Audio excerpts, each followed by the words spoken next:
session and took one reportable action.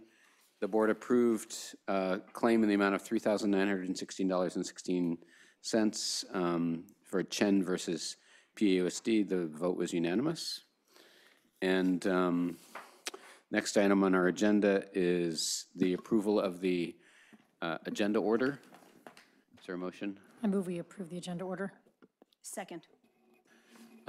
That's been moved and seconded. Student preferential vote on approving the agenda order.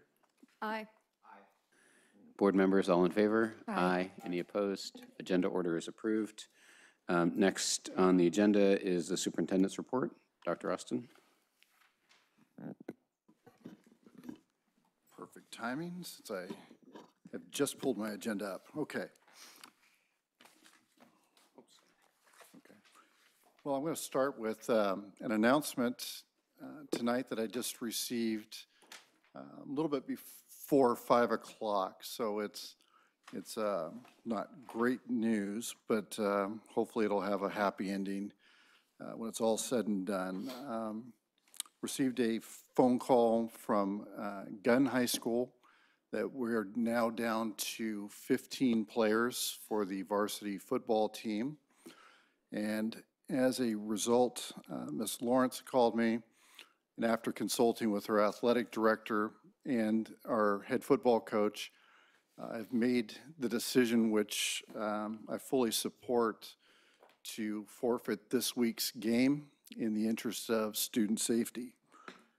They think that there's still a chance that when some students come back from a couple different circumstances, that they can have the numbers to continue on. But we'll make that decision at a later date. What I was happy to hear about, understanding disappointment when anyone has aspirations of doing something in a school district, whether it's an athletic event, an extracurricular, or co-curricular, there's disappointment when that is not afforded to you afterwards. What I loved is that our head football coach brought this recommendation forward out of concern for his players.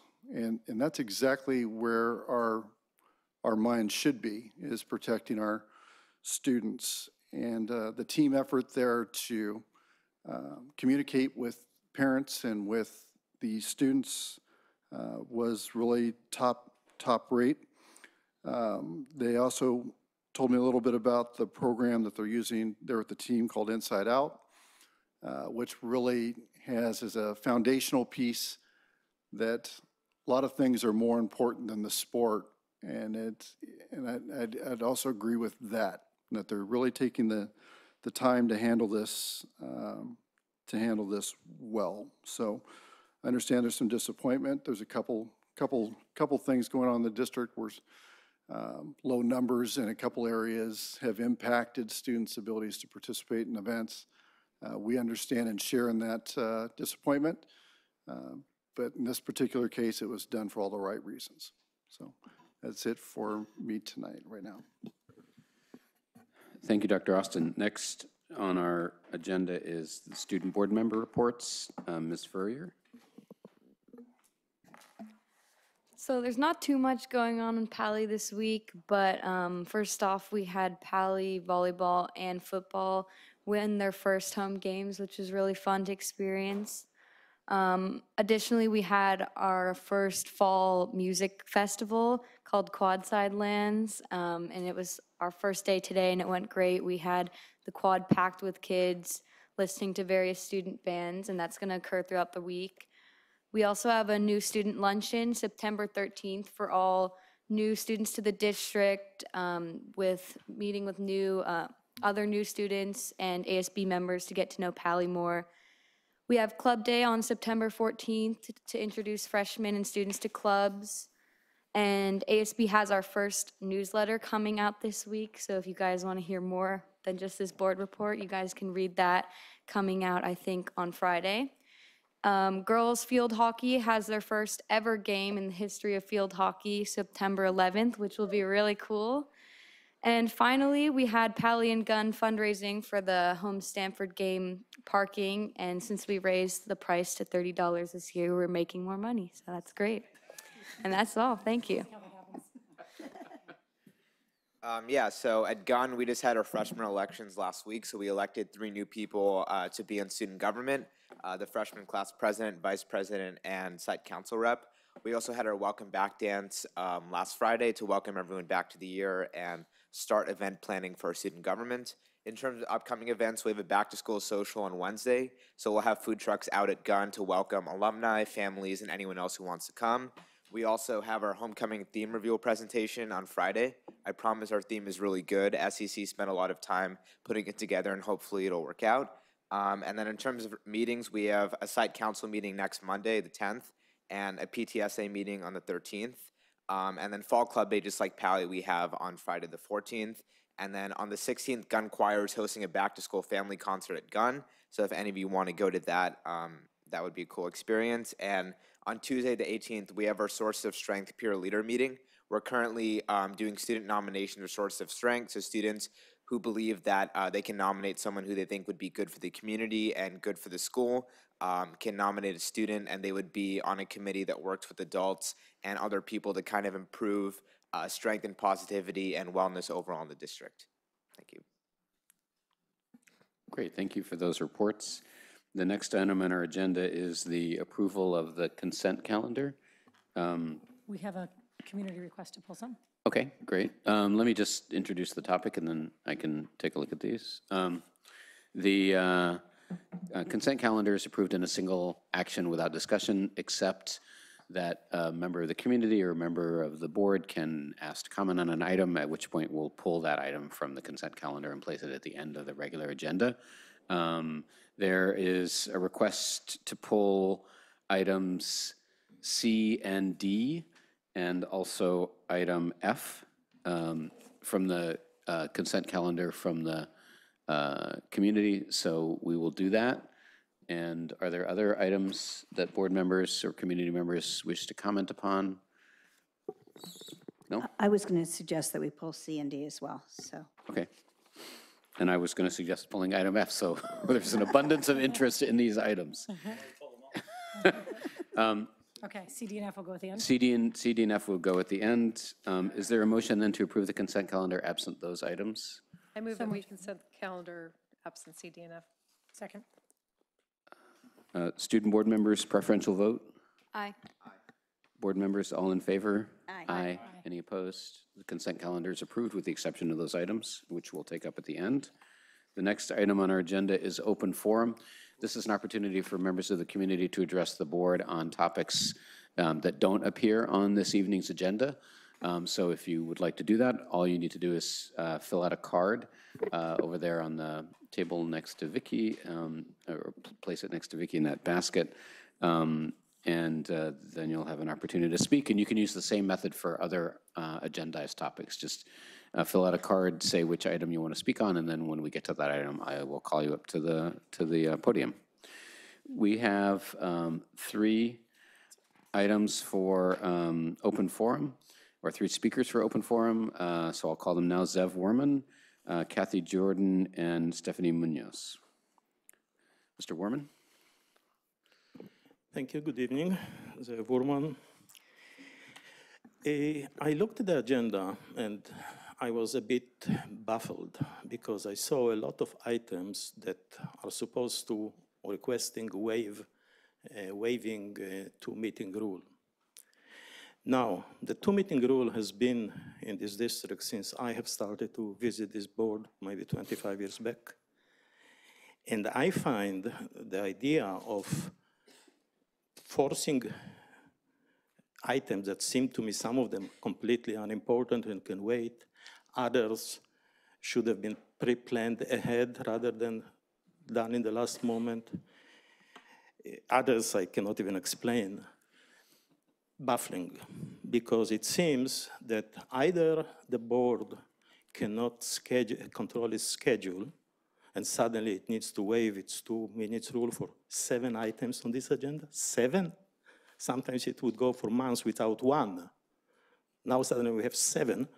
Or the board leadership decided to make a point and basically subvert the process as defined in Palo Alto board policies and work around the 2-minute rule and pretend, oh, all is well, and let's hope everybody will accept it, and maybe in a month or two, everybody will forget that we actually have a 2-minute rule that is intended to give the chance to the community to speak, to realize something is discussed, to address board members between the two meetings, and provide feedback. In many cases, it was very, very important. In other cases, it's a no-brainer, the second meeting. Fine. Many cases, you needed to put it on consent after the first meeting, no problem. But that's why the meeting is in place. Trying to work around this in such a blatant form strikes me as intentionally trying to subvert public feedback and public input. And that I don't think this is what the process of Palo Alto Unified is all about. Thank you. Thank you. Ms. Jordan, Kathy Jordan. Thank you. I'm not sure if you guys noticed, yesterday there was an announcement about a deal between Nike and Colin Kaepernick, former 49ers quarterback. Maybe you saw that news. As you may know, Colin Kaepernick has been a source of controversy since he started protesting against racism and law enforcement's treatment of African Americans by kneeling during the national anthem prior to the start of his team's NFL games. Since then, no team in the NFL has offered him a job since he started his protests, although he's healthy and has been a well-regarded NFL quarterback. The theme of that Kaepernick-Nike deal is believe in something, even if it means sacrificing everything. Those of us who have been here, speaking up at the school board, who've been raising our voice, do believe in something. And we've been taking a lot of hits for it. I'm sure we'll continue to take hits for it. But why should we have to be sacrificing something just because we are here talking about how to improve the school district, in our view? Why do we have to be worried that our children are in jeopardy, that they might face retaliation, or to have other parents hint to us that our children might not receive a good recommendation letter just because their parents hold a different view than others, or that they might be supporting one person's school board campaign? Yes, that's what's been hinted to some of us who have spoken up to shed light on what's been going on here, that we do need to worry, that we might want to pull our children out of this school district because something could happen to them. How can this be in the United States of America? How is it that so many parents hold this view, that they should remain quiet for fear of retaliation? Doesn't this impact the reputation of the school district? Is the school board or the school district going to do anything about that? Doesn't it impact the reputation of the school district that so many people feel that they may have to suffer retaliation for holding a different view? Isn't there a lot of talk about upstanding and bystanding in our school district? I hope the school board and the school district will defend the integrity of the school district, our counselors, our teachers, and others. I'm making a statement that retaliation is not something that will be permitted, and the reputation of the school district will not be tarnished by a few rogue operators, and that our school district is here to educate all of its students, not just the children of those who agree. Thank you. Can I obviously I can't address the comment, but can I ask staff to follow up with Ms. Jordan? Because if I think we all take concerns about retaliation very seriously. It is in direct violation of board policy as well as just common sense and common decency. And so I hope, Dr.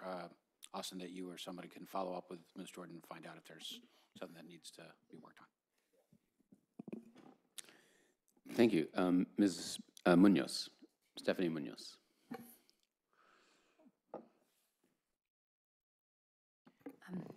Good evening, Ken, members of the school board, and distinguished student representatives. I'm Stephanie Munoz, and I spend most of my time trying to persuade Stanford to put in housing for its low-paid workers that clean the floors and the bathrooms and garden and such like, because that was Mrs. Stanford's intention, that Stanford be a family, that everybody who worked at Stanford would be part of the Stanford family, go to Stanford if they were in any way qualified. It's not wise to, I have heard some people asking of Stanford that it supplies land for the schools. They do that, and they should, and that's fine. And also that the existing housing that Stanford owns should pay property taxes, and that's fine. But the problem with not having the workers housed, and with the Stanford idea of having only the paying commerce on the land, there's a problem with that, and there's the problem. You won't be able to house your teachers, because every time they put in a new commercial building with no space for the workers, the price of the land goes up. And the teachers whom you are going to have to hire 5 years from now, 10 years from now, won't be able to live in Palo Alto. And they're going to be good teachers. They don't want to commute to Cupertino, San Jose, Gilroy, Stanislaus County. You're going to not have teachers unless you can raise the salaries of the teachers to pay for Palo Alto housing, which I don't think you're willing to do. And as a taxpayer, I would kind of, I mean, they're making $80,000 to $100,000 now, and that ought to be enough for them to have a place to live. It's not. It's not. As we speak, you and the board in Palo Alto together have hired a large planning group to figure out what to do with Cubberley High School.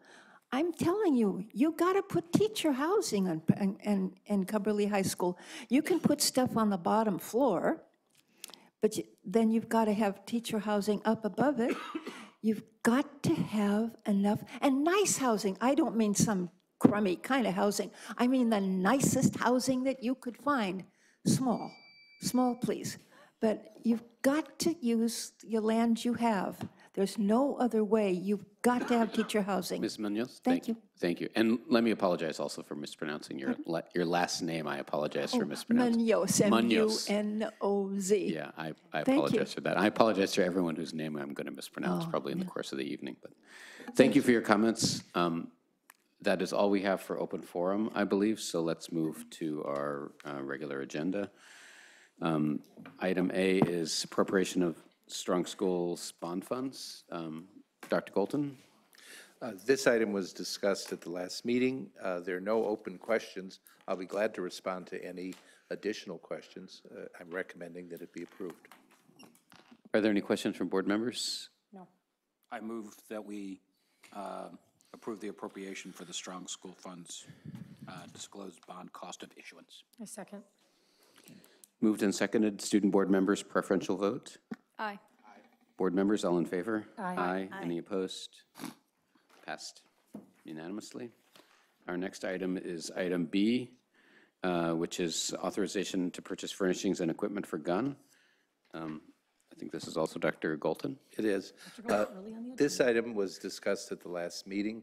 There were no open questions at that time. We have amended the item to increase the allocation to Ross McDonald because we have now added additional furniture to the order, and the order is the carrels and the lighting associated with the carrels. Are there any questions or comments from board members? I move that we approve the amended authorization to purchase furnishings and equipment for Gunn High School as presented. A second. Student board members, preferential vote. Aye. Board members, all in favor? Aye. Aye. Any opposed? Passed unanimously. Item C is a public hearing on the sufficiency of instructional materials regarding resolution number 2018-19.02. I'm going to open that public hearing. If there's any comments, I don't believe so. I'm going to close that public hearing, and we will move on to item D, which is the resolution itself. Dr. Austin? Certifying the sufficiency of instructional materials is a job that the board needs to take each year. Staff has gone through the instructional materials district-wide and is presenting to you a certification that we are in compliance. And if there are questions, staff is prepared to take those. If not, I believe you have everything at your fingertips. We have one comment from a community member. I'll take that first. I think there's one. Is there others? Zev Werman?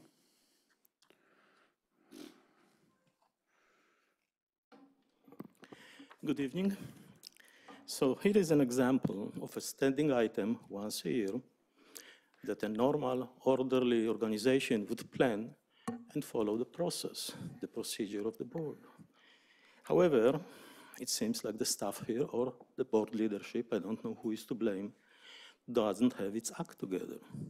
So suddenly it's rushed and asking again to waive the 2-meeting rule. You just saw how the 2 previous items flew in within 60 seconds, both of them. Because the second meeting was not necessary, everything was clarified, it doesn't cost anything, except when there is a problem. And then you do want the second meeting because indeed there is a problem. And the community has to have its say rather than feel suppressed and shut up. So I repeat the question, why the heck is this item asking for waiving the 2-meeting rule? You knew about this item a year ahead if you really wanted to. It can be approved next month. It can be approved in 3 months. There is no any urgency except sticking it to the process. We don't care about the process. Who cares about the process? We can rule our way. It's not acceptable in Palo Alto. I'm sorry.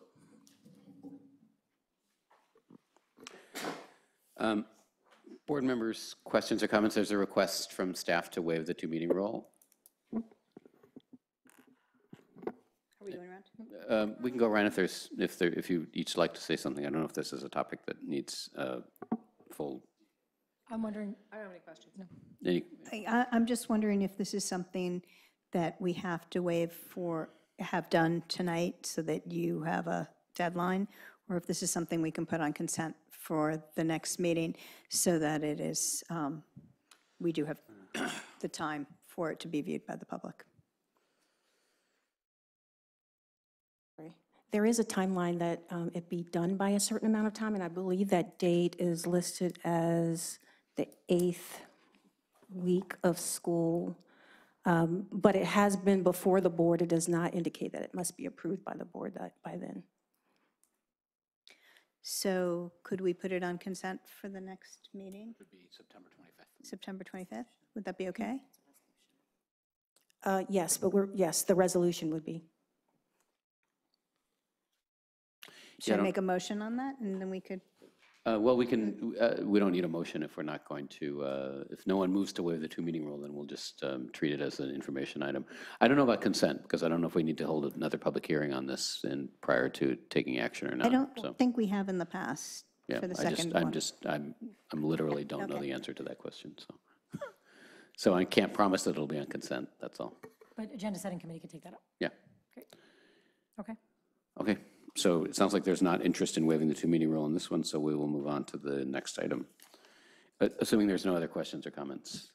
Okay. So let's move to item 5E, authorizing signatures resolution 2018-19.03. Dr. Austin. I'll turn this over to Ms. Mack. Thank you, Dr. Austin.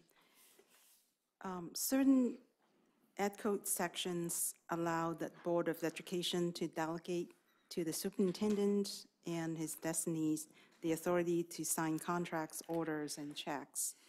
The proposed resolution reflects the recent staff changes in these positions. our recommendation is for the board to approve the attached resolution. Are there questions or comments on this? There's a request to waive the two-meeting rule on this item as well. Are there questions or comments? Mr. Collins, did you? I was just going to move that we pass, we waive the two-meeting rule on this item. Is there a second? Second. If I may comment, may I? I do think it is worthwhile to waive the two-meeting rule on this because we are basically operating with an old signature resolution that does not include some of our current officers and leaders. And so I think it is timely that we do this right away. I would second that because I think we already have sunshine in these jobs and people know, the community knows that we have hired these people. So I think they would assume that the folks that we hire can sign as part of their jobs. And if I could make one more quick comment, I would, can I point out and introduce our incoming CBO, Mr. Jim Novak, who I think is with us for the first time. Thank you. Welcome, Mr. Novak. Welcome, Mr. Novak. Send all complaints in his direction. Are there any comments, further comments or questions? So the motion on the table is to waive the two-meeting rule on this item. Student board members, preferential vote. Aye. Board members, all in favor? Aye. Aye. The two-meeting rule is waived. Is there a motion on the? I move that we approve the authorizing signatures resolution 2018.19.03. Second. So that's been moved and seconded. Student board members, preferential vote. Aye. Board members, all in favor? Aye. Aye. Any opposed? Resolution is passed unanimously. Move to item 5F, which is, Dr. Austin, this is more on the same.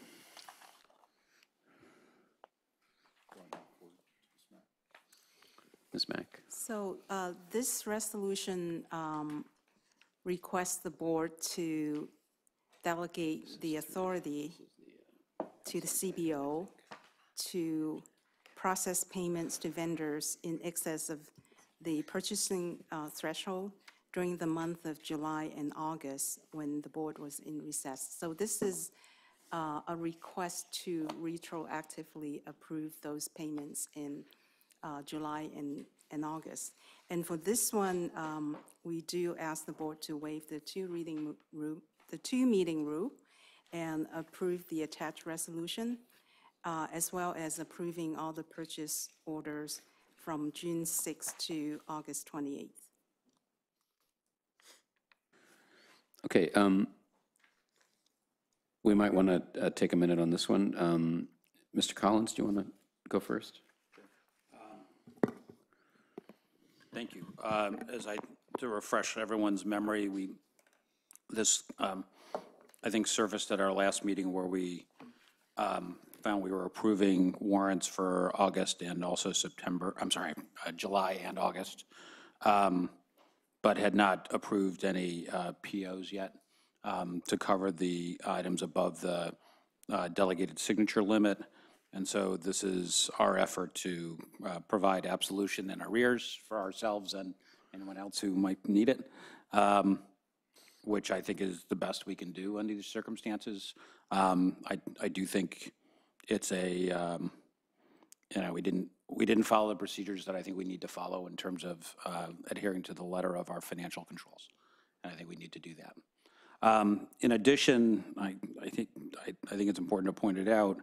I think there's another defect in the late June POs, where there were two of them that were with respect to AP exams at the two high schools, which were both over the signature limit and were created in late June, not approved to the board till today, but have been paid. And while Ms. Mack explained to me completely correctly that these are reimbursed by parents and the net amount is quite small, I mean, the education code and our board policies are a harsh master. And I think it is critical as a public agency that we adhere to the letter of our policies and regulations not just the spirit. And so while I have no concern at all about, or I have no meaningful concern about our financial controls, just got to cover myself in case I turn out to be wrong. I do think that it is very important that we set a shining example to our community and to our whole organization that when there's a rule that we can be relied on to follow it unwaveringly. So if the rule is we can't issue warrants without over the signature limit without a purchase order, then we can't issue a warrant without a approved purchase order over the signature, regardless of what we think the spirit of that particular transaction is. So I don't think there's any, again, there's no cure for it. This is an expense that's already been incurred and paid. But I do want to point out that, we did it again, and I hope that we are change our practices and we don't do it in the future. Ms. Bain-Caswell? Yeah, I do want to make sure that the lights don't turn off either. So I'm just hoping that we put a system in place so that we don't get into a weird situation where we didn't pay the water bill because we didn't have a board meeting. So hopefully that won't happen with the new system. I'm sorry. Oh, yeah, maybe they do. Maybe they do.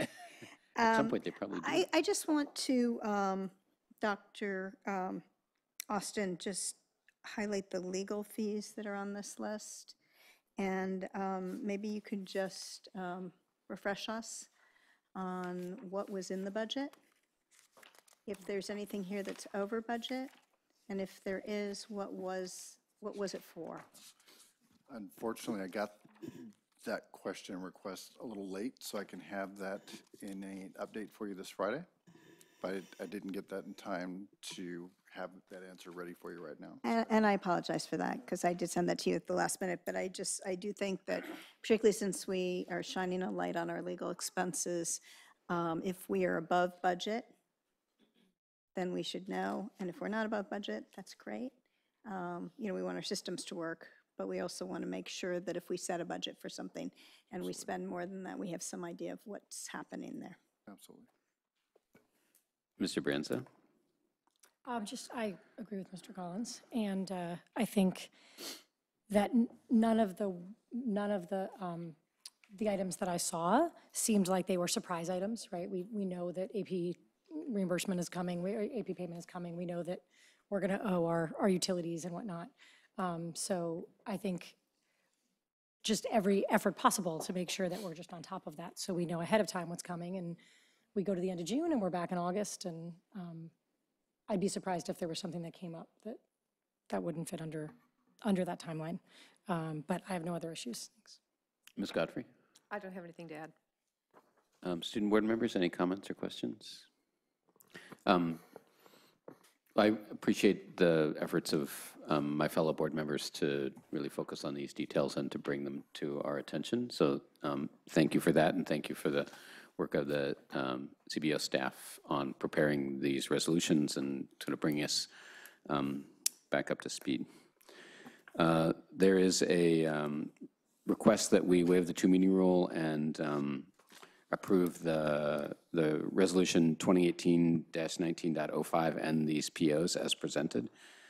Is there a motion first to waive the two-meeting rule? So moved. Second. Student board members, preferential vote on waiving the two-meeting rule? Aye. Board members, all in favor? Aye. Any opposed? Two-meeting rules waived. Is there a motion then to adopt the resolution and approve the POs? I move that we adopt the resolution and approve the POs as presented. Second. It's been moved and seconded. Student board members, preferential vote? Aye. Board members, all in favor? Aye. Aye. Any opposed? So those actions are approved. Next item is item G, regarding the deputy superintendent. Dr. Austin?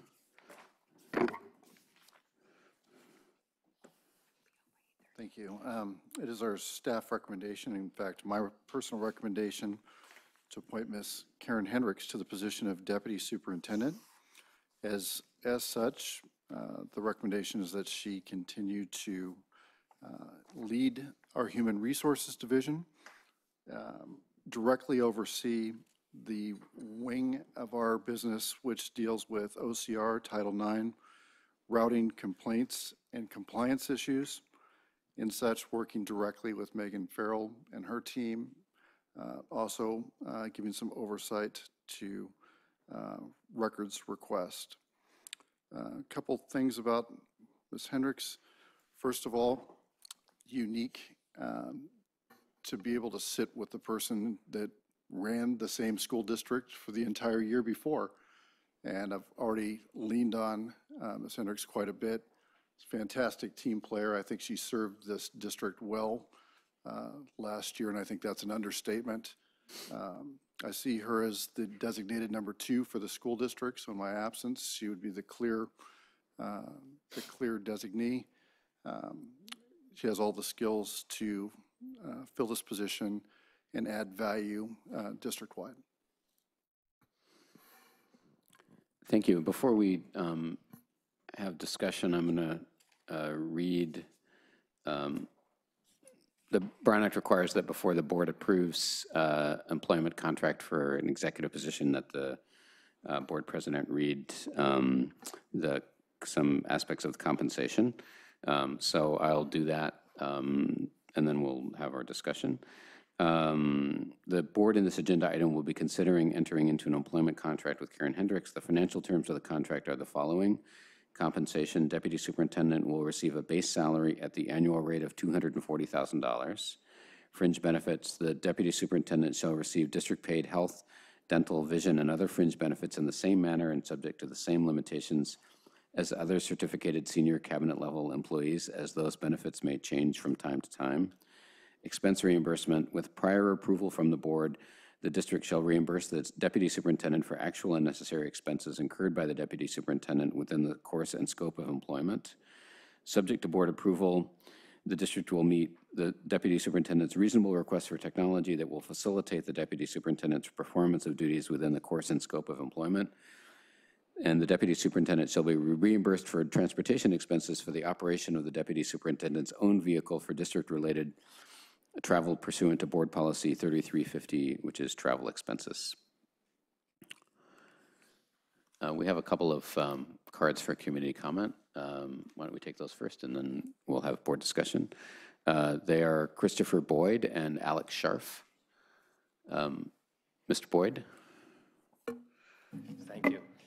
I wanted to follow up on this very important, I think, responsibility that parents and the public have to weigh in on the decisions being made here, and throw my request. If you're talking to the mic, they can hear you on TV back. Throw my request into the ring to not waive the 2-meeting requirement on this issue. There's no doubt Ms. Hendricks is a superb person, superb candidate. But when we look at the financial implications of this decision that we're just taking here at the snap of the fingers without any discussion by the parents, it's signing away over $250,000. And when you think of the senior staff within the Palo Alto Unified School District and how much of the budget is allocated to that segment, that is something that I think requires profound discussion. We're coming up to an election. I think there are a lot of candidates running on whether issues like Title IX, 504, IDEA have been followed, IEPs, and so on. And these are part of the role that this candidate is taking. So I'm not saying anything negative at all, but I think the public needs to weigh in. And I'd like to just point your attention to PI. I mean, we're out there as parents raising funds, $1 million here, $1 million there, it adds up.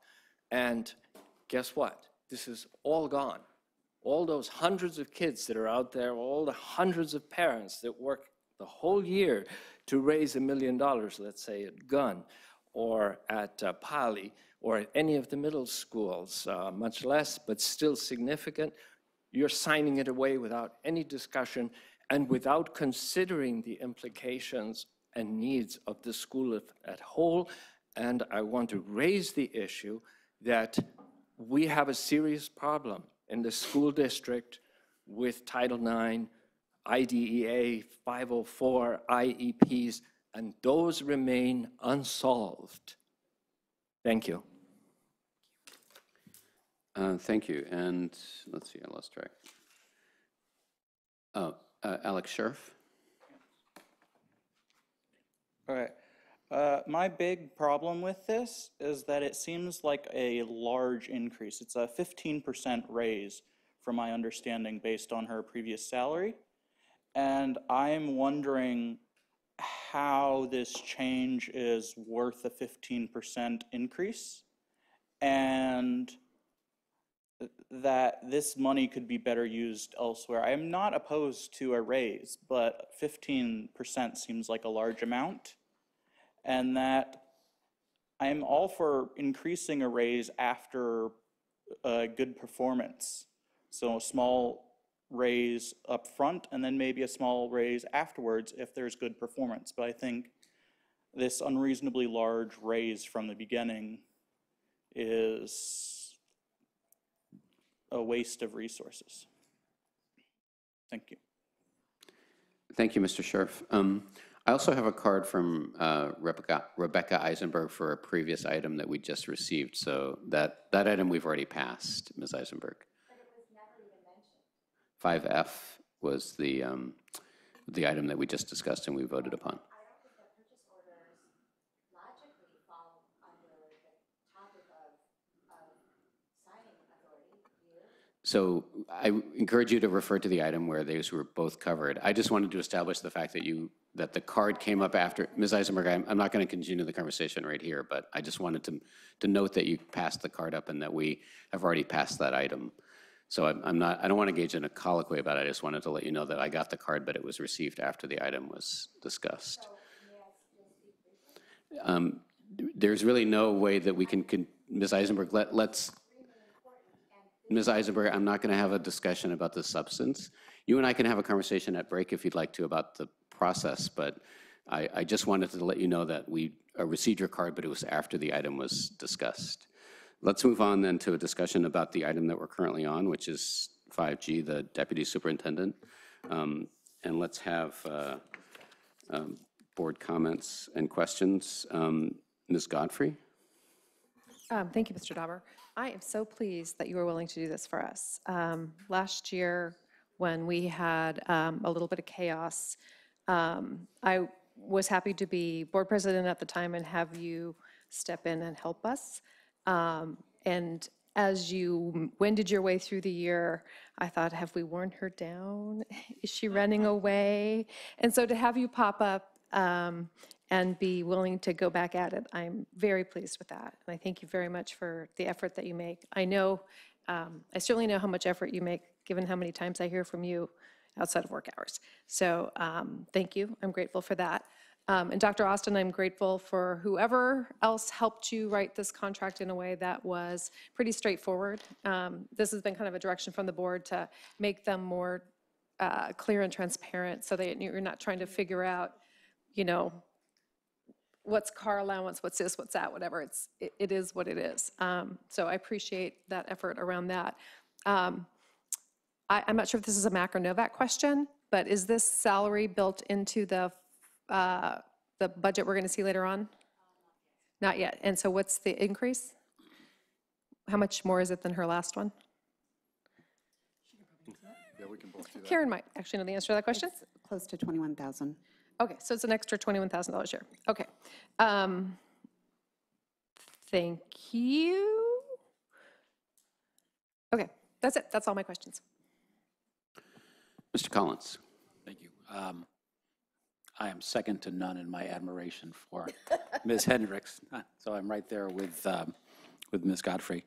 I think this will cover ground a little more slowly than Ms. Godfrey, but you're also the head of HR right now, so were you responsible for drawing up your own contract? I was responsible for making sure that the format matched the format that we have been leading towards with Dr. Austin's and also Mr. Novak's. However, the contract itself had oversight from other people. Good, thank you. I did want to reiterate, for those who don't follow it quite as closely, that it does reflect what we think of as the new wave of approach, which we're grateful to Dr. Austin for initiating with his contract, which dramatically simplifies the compensation elements in our senior management contracts. And I think is a big step toward transparency, because before there was a sticker price. It was like buying a car at the old style dealership where there was the sticker price, but then all the add-ons, and then there was the rust proofing at the bottom. And now we've kind of moved in and now we've really moved in another direction where it's, everyday pricing, and what you see is what you get.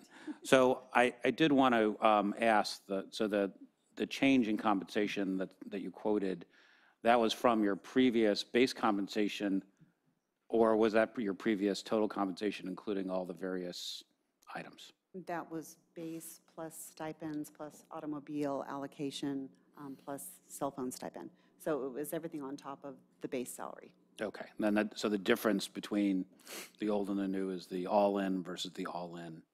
Correct, yeah. Senator, just so we have it all on the table. Yeah. That also, her previous contract had longevity steps. Correct. And advanced degree stipends. So all that's gone. Yes. So as we recalibrate these, I can see how there could be some confusion, but this is clean as you can get. Yeah. So I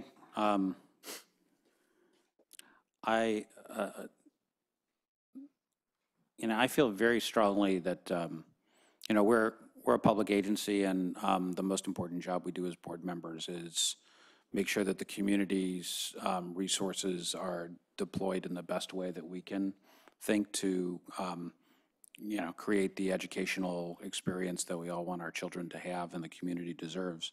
And our community is very generous with us and trusts us a lot of, I'll finish up shortly, and trust, gives us a lot of trust. And I do think this is an excellent use of community resources. I'm very pleased and proud that you would accept this proposal, and I think that I'm fully prepared to support the contract, so thank you. Ms. Baton-Caswell?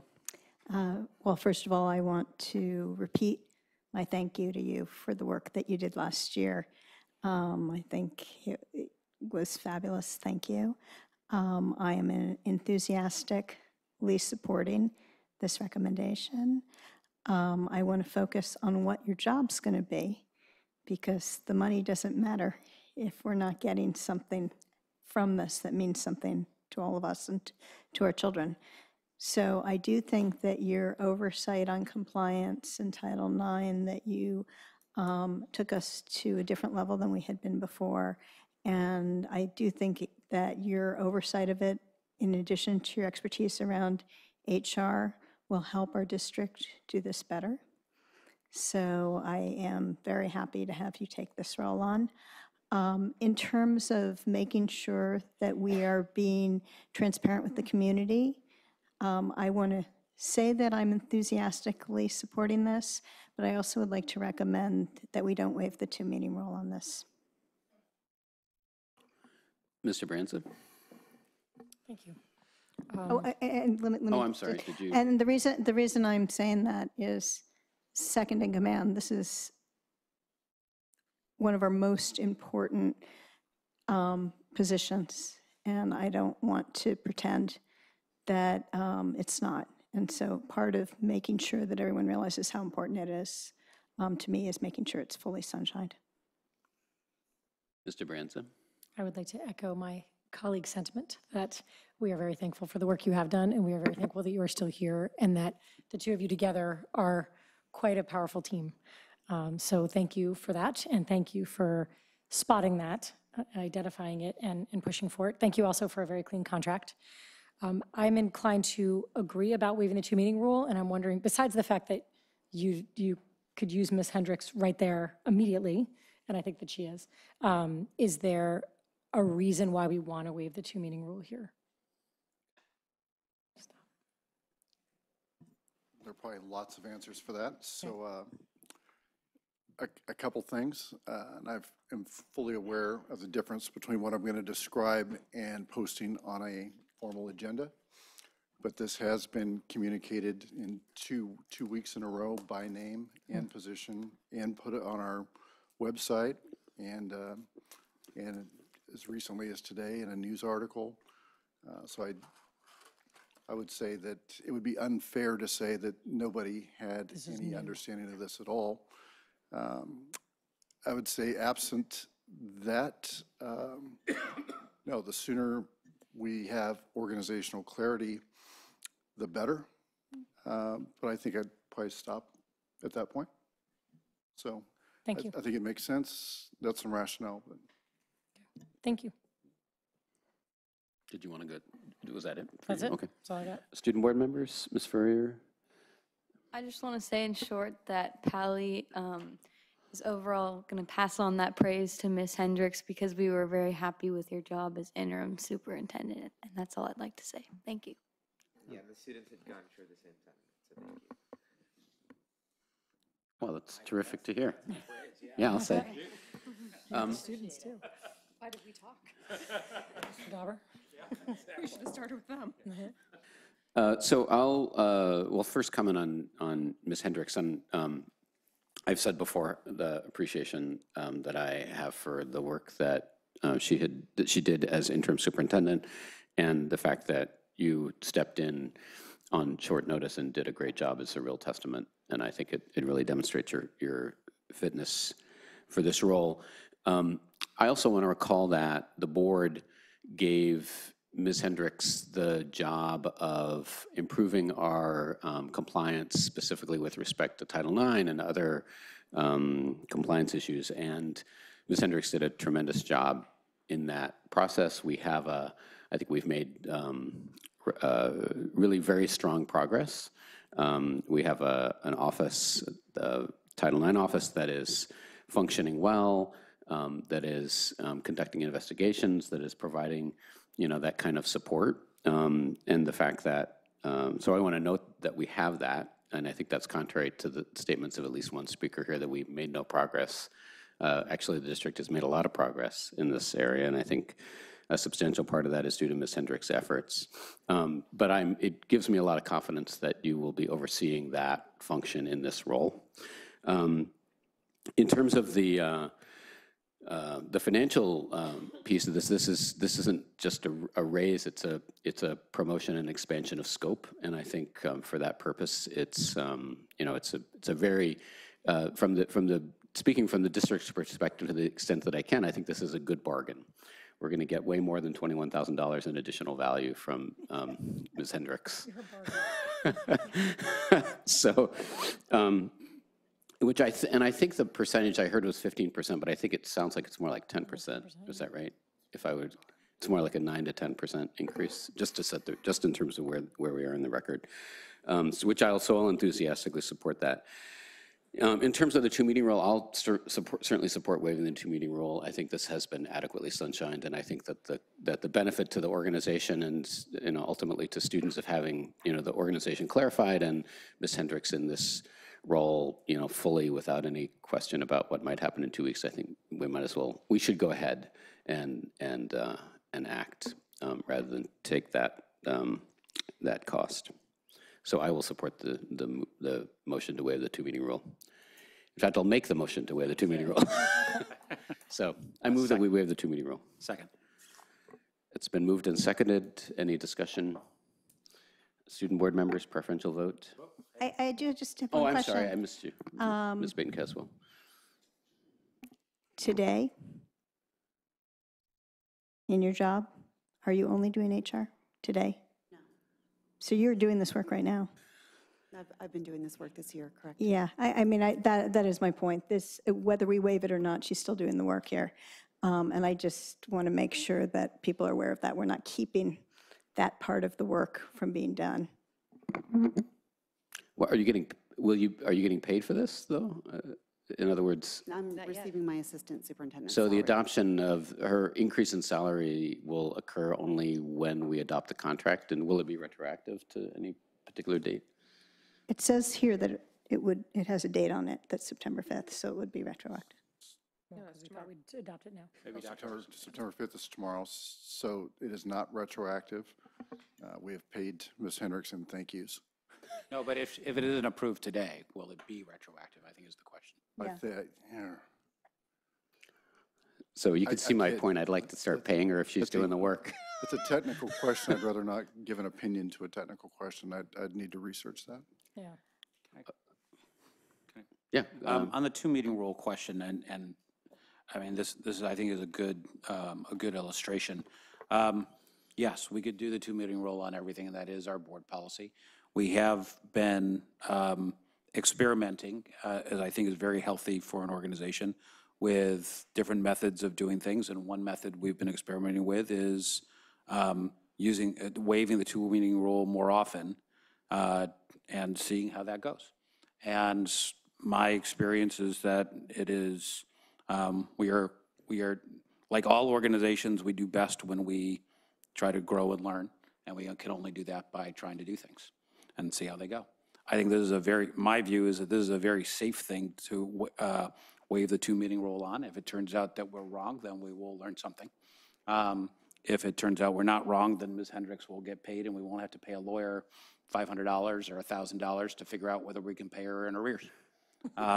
So I am perfectly acknowledging my colleagues' concerns and acknowledging the concerns of the community.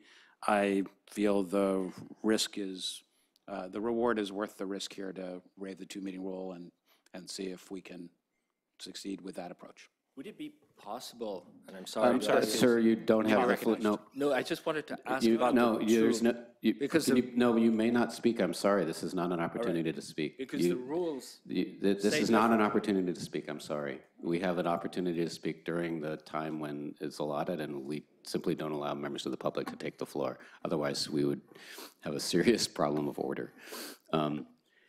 Is there any other comments on the question of waiving the two-meeting rule?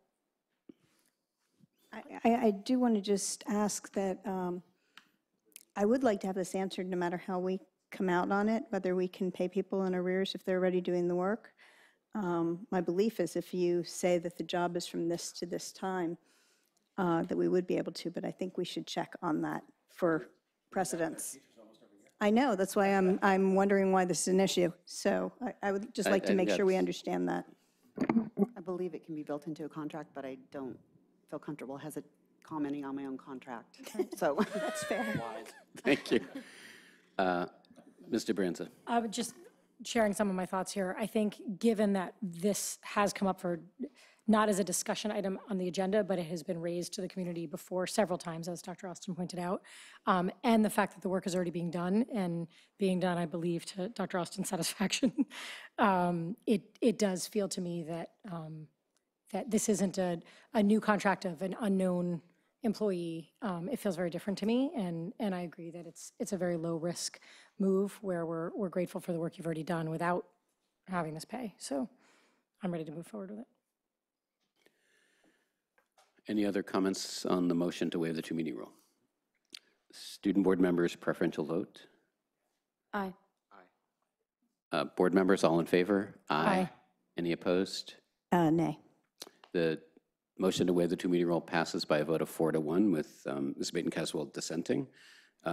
Is there a motion then to approve the employment contract that's before us? I move that we approve the employment contract of Karen Hendricks as Deputy Superintendent. I second. Any further discussion? Student board members, preferential vote? Aye. Board members, all in favor? Aye. Aye. Any opposed? The contract is approved. Congratulations, Ms. Hendricks. Thank you for the opportunity. I appreciate it. Thank you. Yeah. Are you going to address it? No. Next is item H, which is Ms. Mack on the budget.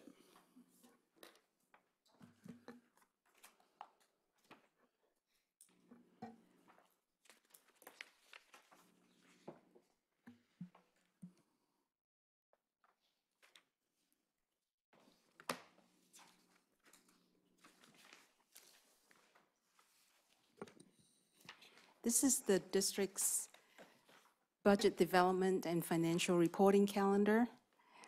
Tonight, we're presenting the unaudited actuals for last year, as well as proposed budget revisions for the current year. So my presentation will provide highlights in these areas. More details are in the written report. So first, in closing out last year,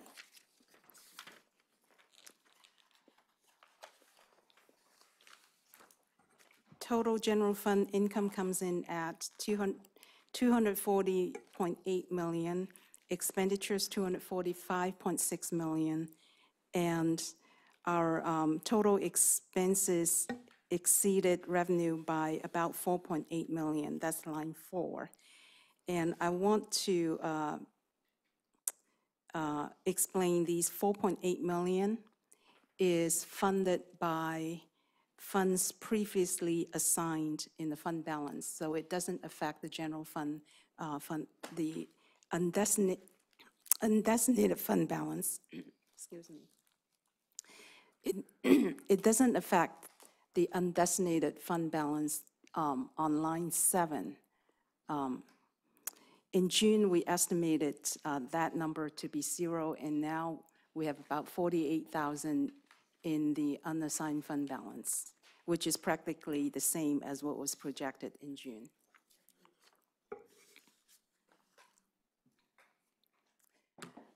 For property taxes, the revenue came in, or the growth came in at 7.09% growth last year. This year, in our adopted budget, we used 3.74% growth, and last week, we received preliminary estimates from the County Controller's Office, and it is 6.88% growth. So compared to what we have in the adopted budget, this is about $5.4 million more in property tax revenue. And I want to reiterate, this is preliminary estimate, meaning we will have updated numbers, which is a little bit lower than what was provided a week ago. And we'll provide that updated estimate at the next meeting. I like to show this chart to illustrate that, as you can see, property tax growth is cyclical. And we're in the 6th year of a good cycle that started in 2012. And we've been told that we're due for a slowdown. And so that is why it's extremely important that we are conservative in our budget planning for the next few years. For the current year, we have 3 major budget revisions. The first 2 are revenue items. We talked about property tax revenue that, based on preliminary estimate, is coming in about $5.4 million higher. The second revenue item is the state one-time grant. Now the state budget is adopted. The funding actually is lower than what we have budgeted in the adopted budget. It's lower by about $1.8 million. So the 2 netted out to be about $3.6 million increase in revenue. The third item is in personnel budgets. In June, the board approved about $1.9 million in cuts, which included about 6 classified positions that requires layoff action from the board. Since that did not happen, now with additional revenue, we're asking the board to let us increase the budget to cover those positions. So these items netted to a net increase to fund balance of about $2.8 million. So these are the major budget revisions for the current year. More details are on page 4 of the report. So with these proposed budget revisions, the general fund budget total revenue is now estimated at $249 million, expenditure budget at $245 million. We have a surplus of $4 million. And again, that $4 million, $2.2 million is from the state one-time grant, which will not recur next year. And line 7, our unassigned fund balance is now estimated at $5.3 million. And then also that $4 million surplus 9.4, next time you see it, it will be a lower number. We've also updated our multi-year projection with these changes. And here are the assumptions used in the multi-year projection. For property taxes, current year we're using 6.8% growth, and the next 5 years we're using a very conservative growth number of 3% on secure roll, which translates to about 2.8% growth overall. We're using the moderate enrollment projection, and we also assume all the surplus site leases will continue. For the new school fund, we also, in our projection, we also included proposed use of about $1.9 million over the next 2 years, $1.2 million this year and $750,000 in 1920. So based on these assumptions, for the current year, we're projecting a $4 million surplus. And then the next 5 years, currently we're not projecting any budget shortfalls, but that's assuming us not spending the surplus this year. So any changes to that, any budget allocations the board allocates to ongoing programs will have an impact on the bottom line over the next 5 years. And again, we need to be conservative in our budget planning. In terms of timelines or next steps, at the next meeting, we'll ask the board to approve these proposed budget revisions. We're thinking of doing a budget study session in November. This date is tentative. And then in December, we'll present the first interim report. With that, we're happy to answer questions. Thank you, Ms. Mack. We have one card for a member of the public. Why don't we take that now, Ms. Eisenberg, Rebecca Eisenberg. Mr. President, Board, thank you so much for letting me speak. I'd like to speak specifically to line item number 5 under expenditures, B5, services and other operating expenses, $5,000 to $599. When you look at this budget right now, you will see a number that is unrestricted 16 million, restricted 9 million, et cetera, et cetera. This is obviously a topic I've been bringing up ad nauseum, meeting after meeting, and I know today you didn't want to hear it, but within this line item are both services provided to students and money paid to law firms to deprive students of those services. So for example, in the PO that you approved under a somewhat irrelevant topic of signatory authority were the POs for July and August.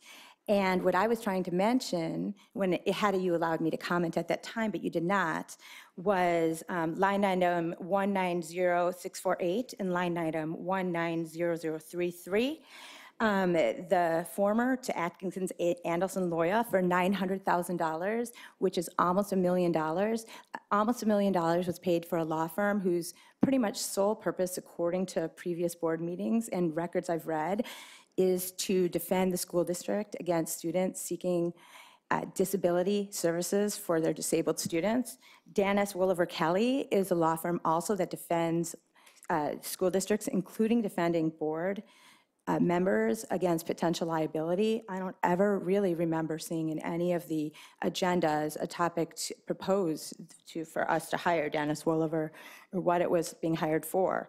So already in just July and August, $1.1 million in just July and August, $1.1 million was just approved under a line item called signatory authority to pay to law firms whose job is to spend taxpayer money in order to deprive students with disabilities of necessary services.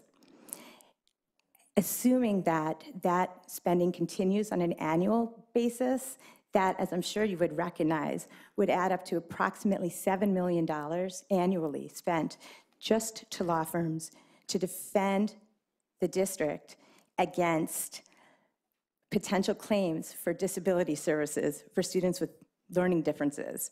For 3 years now, I've had a Public Records Act request put in so that we can actually, the taxpayers and the constituents and the students and the families can compare the amount of money that's spent on providing these services with the amount of money that is spent on law firms to deny these services. I've been denied those Public Records Act requests for reasons that legally don't make sense. I say as an attorney, I hope that changes. Thank you.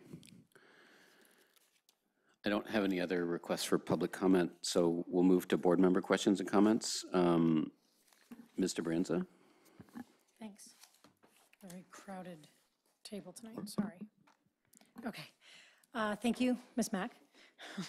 It's like, I'm kind of all over the place.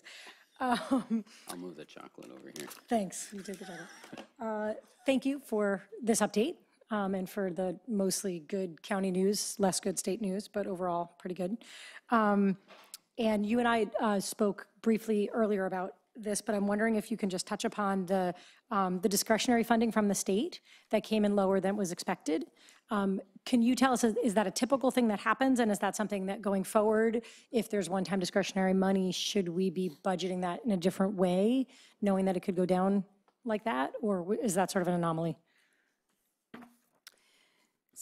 So first of all, the adopted budget in June, it was based on the, what was proposed in May by the governor, which was a much higher amount. It was $344 per student. Then in July, when he finally adopted the state budget, that amount is lower because the state budget appropriate more funding to school districts for LCFF funding and reduce this one-time funding. So for state-funded districts, that was good news. It was good news because they're getting ongoing, they're getting more ongoing money. Yep. So for Palo Alto, because we don't get LCFF funding or much LCFF funding, so our state revenue is lower. So is this typical?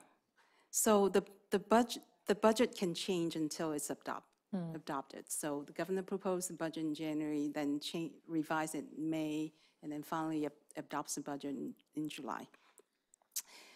But when we prepare the budget, we base our assumptions from various reliable sources like school services, CASPO, LAO, and all of that. And in May, none of these agencies advise us not to use the 344. The 344. Okay. I guess I'm just wondering, so that was a reduction of 1.8 million, I think. And so if the county hadn't come in higher than we originally anticipated, we'd be in a little bit of a hole right now. Correct. So I guess just thinking, you know, this is only the second budget process I've been through. It's not like I've done a lot of these. So I'm wondering when we go ahead in the future, when there's a proposed budget and with certain expected dollars ADA, how much, I guess I'm thinking being more aware of that it's, I mean, you might be very aware that it wasn't money that we already had locked in, but that would have been quite a hit, right, if we didn't have more county money. So I guess that I just wanted to sort of put that on our radar that maybe next year when we see what's coming up, we have to know we can't necessarily count on that. Thank you for that explanation, though. I'm grateful for the heads up from the controller's office that 6.88 is likely to go down. It's good to know that coming up and not be surprised by it later. Even though we expect the 6.88 to go down somewhat, it sounds like it's higher than we initially thought it would be. So does that make you at all reconsider the next year's out of the 2.82 or 3%? I know at some point we'll have a downturn, but does it change your projections at all? So actually, this additional revenue improve our budget for next year because the additional money gets carried to future years. Right. So if you call in June, we actually projected deficits in the out years. Right. So this is helpful. This money is helpful. Well, right, I guess I'm just wondering if the 2.82 that you've got for the next year and the next year, do you still think that's an appropriate conservative estimate, or are you optimistic that it? So we have a budget study session coming up, so this definitely should be a topic for discussion, what assumption to use for property tax growth for next year. Yeah. So for 1920, the growth is based on the activities during calendar year 2018. So we're in September. Already through that. So the first 8 months, the real estate market is still, or has been doing pretty well. So you can reasonably increase the growth by a little bit for next year. Okay, I have two more quick things, but probably not enough time to do them both. One is, you had said that given this extra money, we're not, we had, I can finish, thanks. Looking ahead to the following years, we had some deficits, but given the money that has come in, we don't necessarily have them. But that's if everything stayed status quo, right? We are talking about putting resources towards some of our special ed programs, towards equity programming, MTSS, different possibilities. So if we add those things that we're hoping to add, that means we're still going to have a reprioritization, right? Right. Okay, just wanted to clarify that. And the next was, I love it if you could clarify, because of a question that we had from the public. We just approved in the last item our purchase orders, but that wasn't the first time we had seen that proposed budget for our attorneys. We've talked several previous times about budgets, and we've increased budgets as necessary for the attorneys, and that has been sunshined in prior meetings. This was approving the purchase order. Correct. The board actually approved continuing with those law firms, I believe, at a meeting in June. Thank you. Ms. Godfrey? Thank you. Ms. Mack, I have some questions on attachment D. Just, I want to make sure I understand what I'm looking at, so when we make decisions going forward.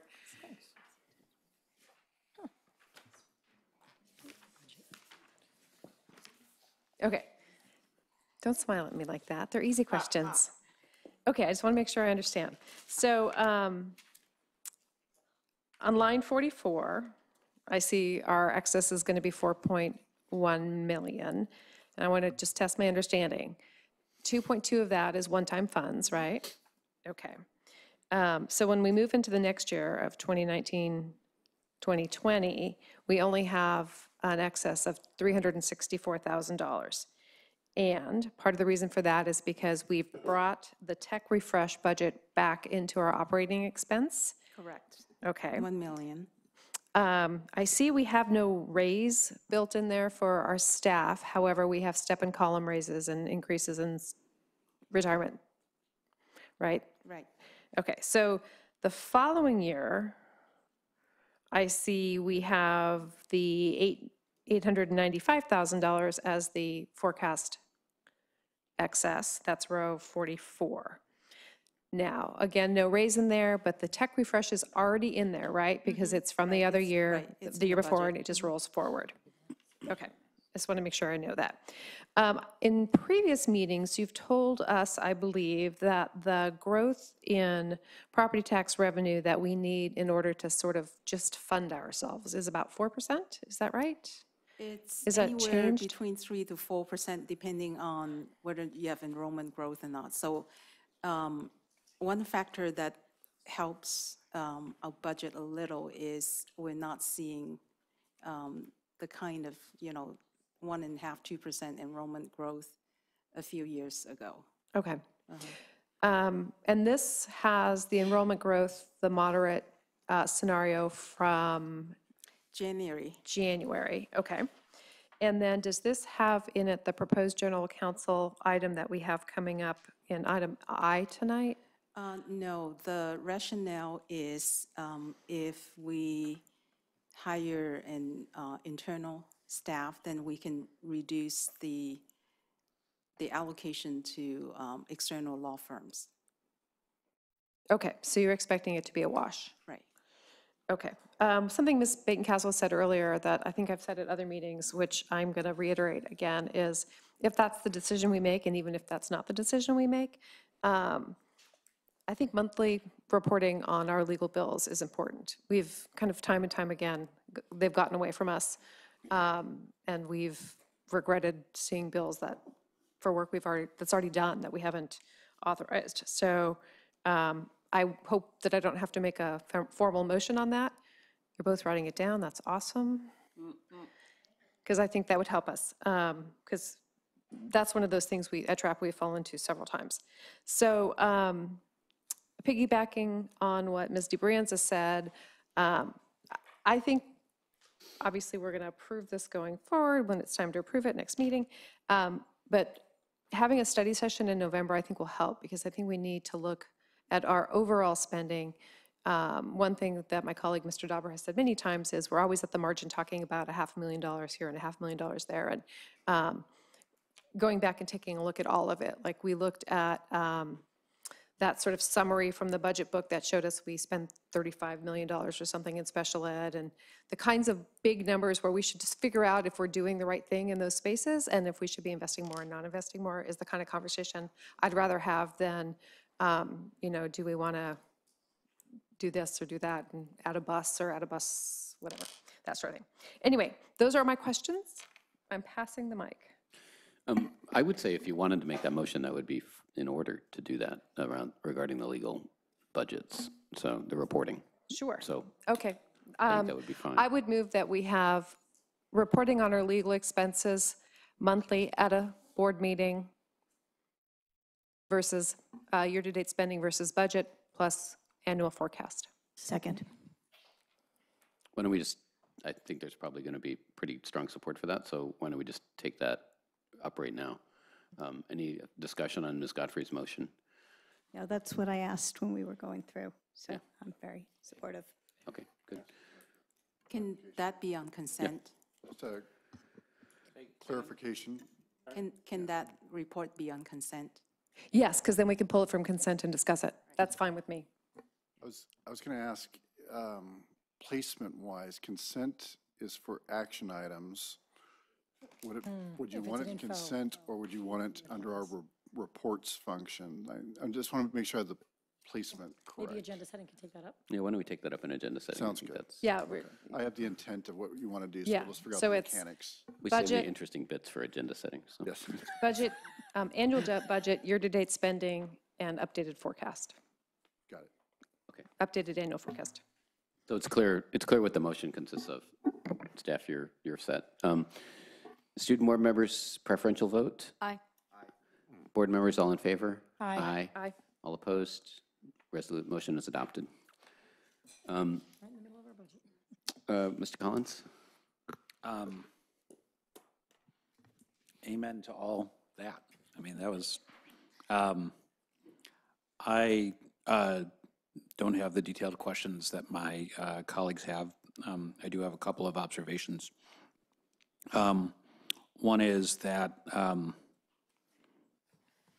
I think Mr. Novak has very big shoes to fill, both in terms of maintaining this, the budget discipline that Ms. Mack has shown, as well as bringing in the revenues.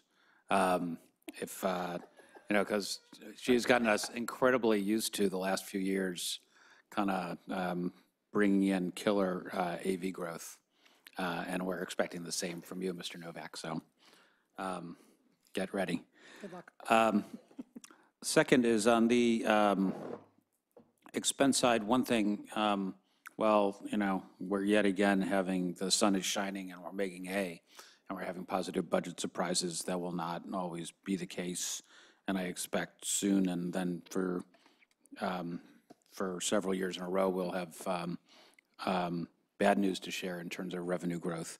I do think, so I think we really have to keep that be very mindful of that, as Ms. Mack often reminds us that winter will come. I do think one additional thing, I heartily second your suggestion about having a study session where we talk about dollars and hundreds of dollars rather than nickels and dimes like we often do. Because I think that's really, that discussion's not been had as often as it needs to be. One area for that I want to just call out is unfunded pension liabilities. As we all know, the city has, I think, done fantastic work in terms of bringing out, analyzing the growth of their unfunded pension liability, and taking, as far as I know, almost unprecedented step of reducing their operating budget to fund unfunded pension liabilities to stop their liabilities from growing.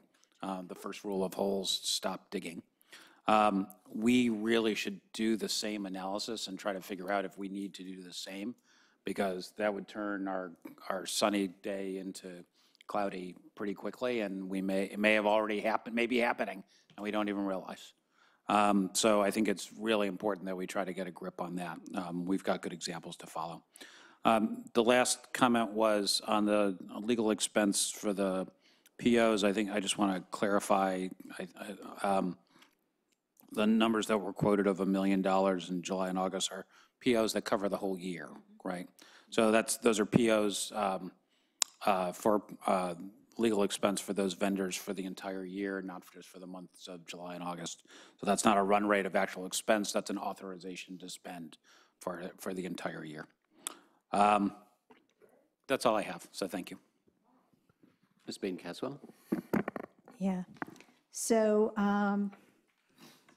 I think that we all realize that business cycles happen. And it's great that we're still in a growth cycle, but we need to be careful about it. So I would be very reluctant to project higher growth in property taxes going forward unless we had some indication that something different was going on in the business cycle. So I'm just bringing that up. You're coming in from a non-basic aid district, and this is probably our biggest challenge, is to try to predict this, along with predicting whether enrollment's going up or down. I, though, do want to be happy that we had more growth than we had anticipated, and don't want to focus too much on exactly what it is, because it's going to change a little bit. So we just have to be careful with that. I do believe that we should put a hold on any more cuts till we have better information.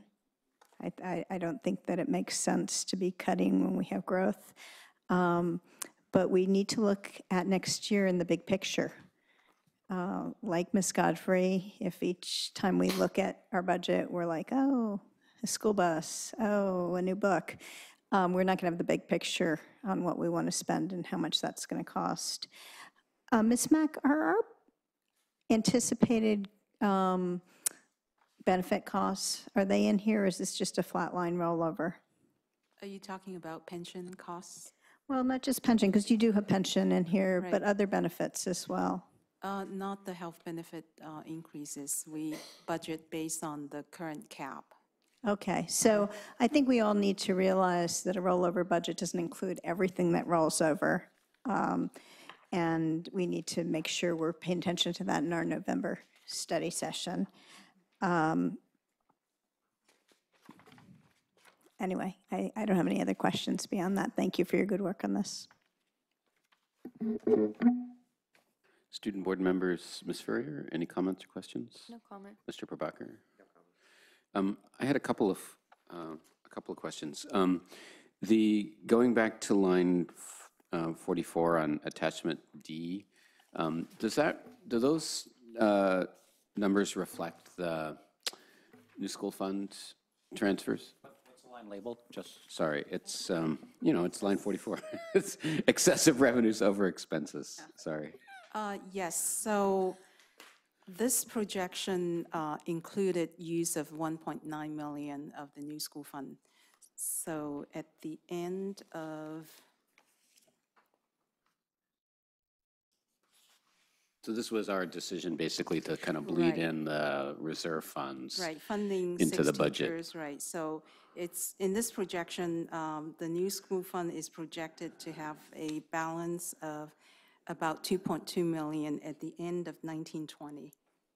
So I just want us to remember that this reflects spending into reserves. So the excess of revenues over expenses here really reflects the fact that we're spending out of reserves here, right? So I think it would be better if we're thinking about our kind of actual financial position to back that out.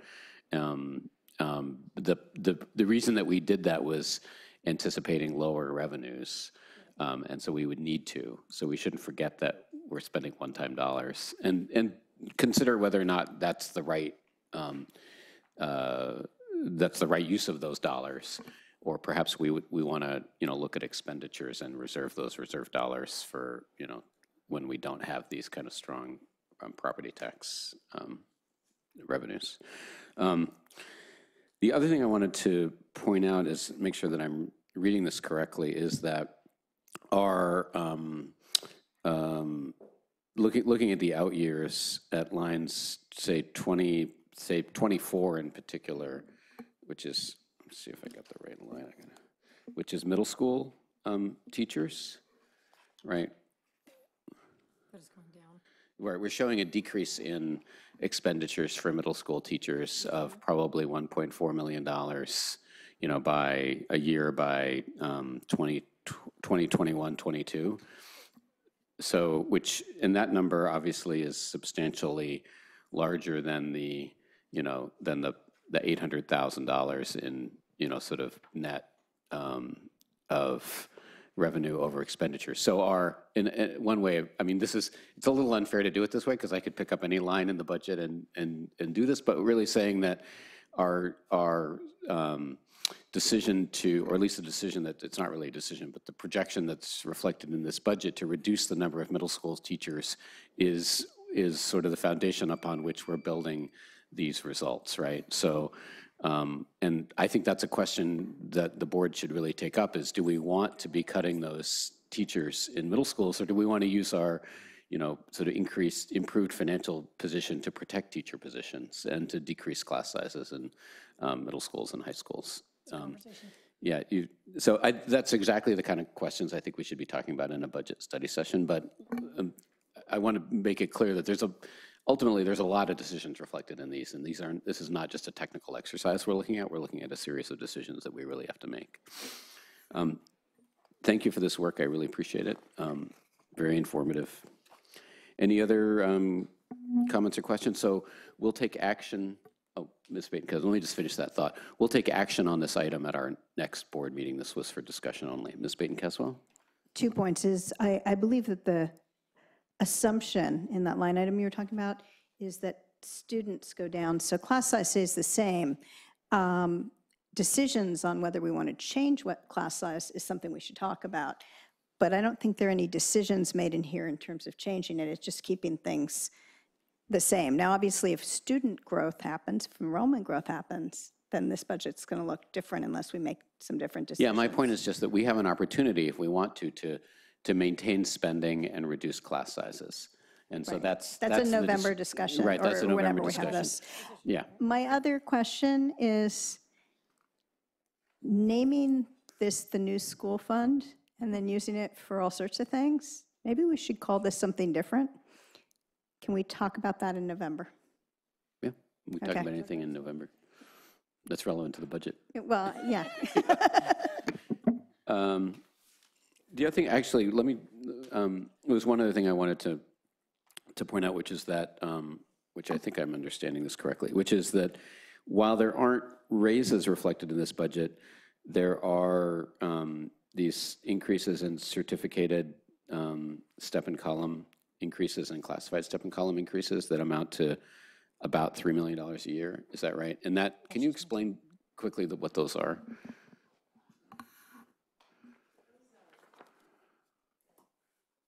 Those are contractual step increases that's in the contract. So this multi-year projection included all of the contractual increases and step increases is in the contract. And those are increases by virtue of tenure and job, basically. Right. Is that right? Right. And that would amount to about 2% on the compensation budget, is that A little right? less than that, probably 1.5 or 1.7%. Okay, good, thank you. Right, That's just the salary increase. The pension cost increase are also included in here as well. And those are on lines 28 and 29, is that? No, I'm sorry. That's the. 30 and 31. 30 and 31. Right. And those are $3 million in 2019-20, $2 million in 2020-21, is that right? Summing. Yeah, 3 million next year and 2 million in 1920, and then the increase taper a little. Got it, thank you. Also want to point out, you mentioned no raises included in the projection. Actually, because the pension cost increase tapered down a little, in the projection, I did include a 1% raise in the last 3 years. Oh, okay, thank you for pointing that out. Okay, any other comments or questions? Well, just since you were talking about it again, I just want to reinforce that if medical expenses or dental expenses go up, they're not in here. So to assume that we go out 5 years without any increases in that is short-sighted. Right, yeah. And There's a they're lot to subject talk to about in November, negotiations. I think. Okay, any other comments or questions on this item? Okay, let's, as I said, we'll take action on this at the next item, or at the next meeting. You want a break? Yeah, might as well. Yeah, let's. This one's gonna take a little while. Yeah, let's take a 5-minute break, and we'll reconvene in 5 minutes. Listen, I don't have a crib sheet for this stuff.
driving.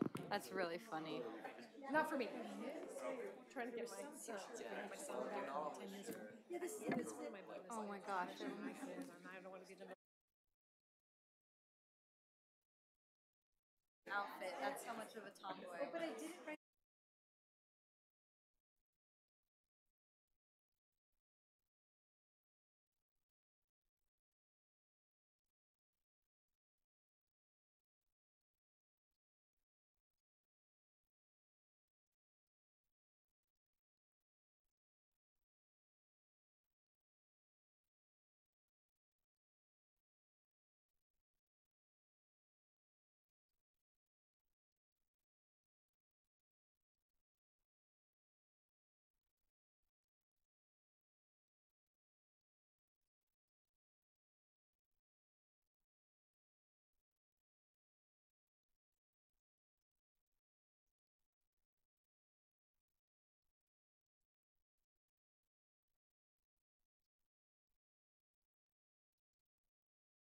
Please take your seats. We're going to resume the meeting. Next item on our agenda is item I, General Counsel. Dr. Austin? Very brief comment. This topic is brought back for consideration for the board. It has been previously approved, but as stated in the item, some conditions have changed and there's been a fair amount of time. So at the direction of the board, we've brought this back for public discussion. I'm going to turn it over to you, Mr. Dauber. Thank you, Dr. Austin. We have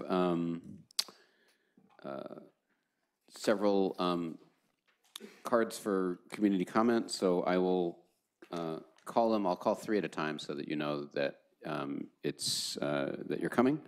And the first 3 are Zev Werman, Kathy Jordan, and Cindy Garal.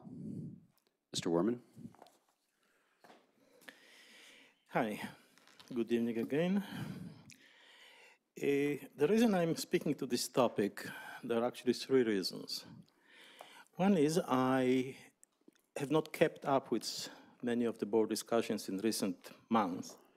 However, I was looking at this proposed contract, or not contract, but job description, if you wish, and I couldn't find the salary range.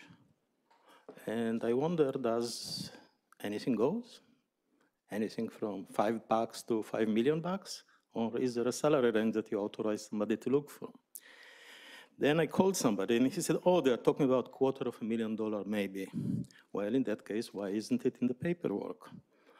And number 2, I don't know how much you are familiar with legal services in the Bay Area, but you just spent $1 million on a lawyer, and you think this for $250,000 you get a full-time lawyer that will do all this infinite list of things that you want to get. Wonderful. I wish you luck. By the way, I have a bridge to sell you too. In other words, this is going to be much higher budget or much lesser person. So you'll have to adjust to that. Finally, I have to ask my standing question this evening. Why the heck you waive 2-meeting rule? Again and again. And there were a few others before. You're really experimenting is one thing. Just ignoring the process, saying, oh, well, we are doing it the new way, so we will just waive it essentially on every item. Again, this is dangerous, slippery slope, because you don't have the chance to talk. If there is nothing to talk, it will come back on consent or on an item that will fly by like today, in 30 seconds, and it will be done, no problem. But if there is a feedback, you are just squelching it. And that's what you're doing over and over and over and over today. You're squelching potential input. Maybe there is none, fine. Maybe there is a lot, but there is no way you will know. Thank you. Thank you. Kathy Jordan, Cindy Garal, and Shanik Darab. Thank you. I'd like to ask that the board approve the hiring or approve this position of an on-site general counsel. Yet the purpose must be made clear that what we hope from the community is that the purpose of hiring this general counsel would be to work to ensure district compliance with applicable laws and regulations. For some reason, the district's list of key components that describes this position and the responsibilities associated with it have omitted this fundamental responsibility of working to ensure district compliance with applicable laws and regulations. As you know, the district has repeatedly failed to comply with the law, including a recurring deficiency in instructional minutes for students at Pali and at Gunn, mishandling of incidents of sexual assaults, harassment, and bullying that have led to investigations by the Office for Civil Rights, and, among other reasons, have led to the district's exploding legal costs. These failures affect our students and their education. To build trust with the community, we would like to see the General Counsel report directly and solely to the school board, whose ultimate responsibility it is to ensure compliance with the law. Given the repeated violations, what else can we conclude except that the board has abdicated its responsibility, and for years, for ensuring compliance with the law? Given the above, I request that this be added to the list of key components describing the position. Work to ensure also unified compliance with all applicable laws and regulations. Lastly, given that many folks here describe transparency and trust as one of the reasons they ran for these positions, I would oppose waiving the 2-meeting rule on that basis. Thank you. Thank you. Cindy Garal, Shaunak Darab, and Christopher Boyd. Good evening. As a former COO for a nonprofit and as a hiring manager for profit and nonprofit organizations, I've been responsible for writing and reviewing many job descriptions. The job description and requirements is the basis of interviewing and choosing qualified candidates for the position. The requirements need to be specific and quantifiable. The responsibility section for the job description of general counsel is fairly comprehensive. However, the requirements and knowledge skills sections are inadequate. Based upon what is written in the requirements and skills section, almost any legal practitioner licensed in California qualifies. A job description I wrote for a summer intern had more requirements and skills than what's currently listed for general counsel. A poor job description often leads to a poor hiring decision. I have printed out and would like to give the school board and staff as examples copies of 2 more thorough job descriptions for general counsel for school boards that I found on the internet. One from Salina, Kansas, population 47,000, and one from Portland, Oregon. I recommend the board postpone or vote against the job description as currently written and presented in order for staff to revise the requirements and skills section to better specify what is necessary for a qualified candidate to accomplish the responsibilities of this position. Thank you. And I'm going to leave these. Thank you. Shaunak Darab, Christopher Boyd, and Stacy Ashland.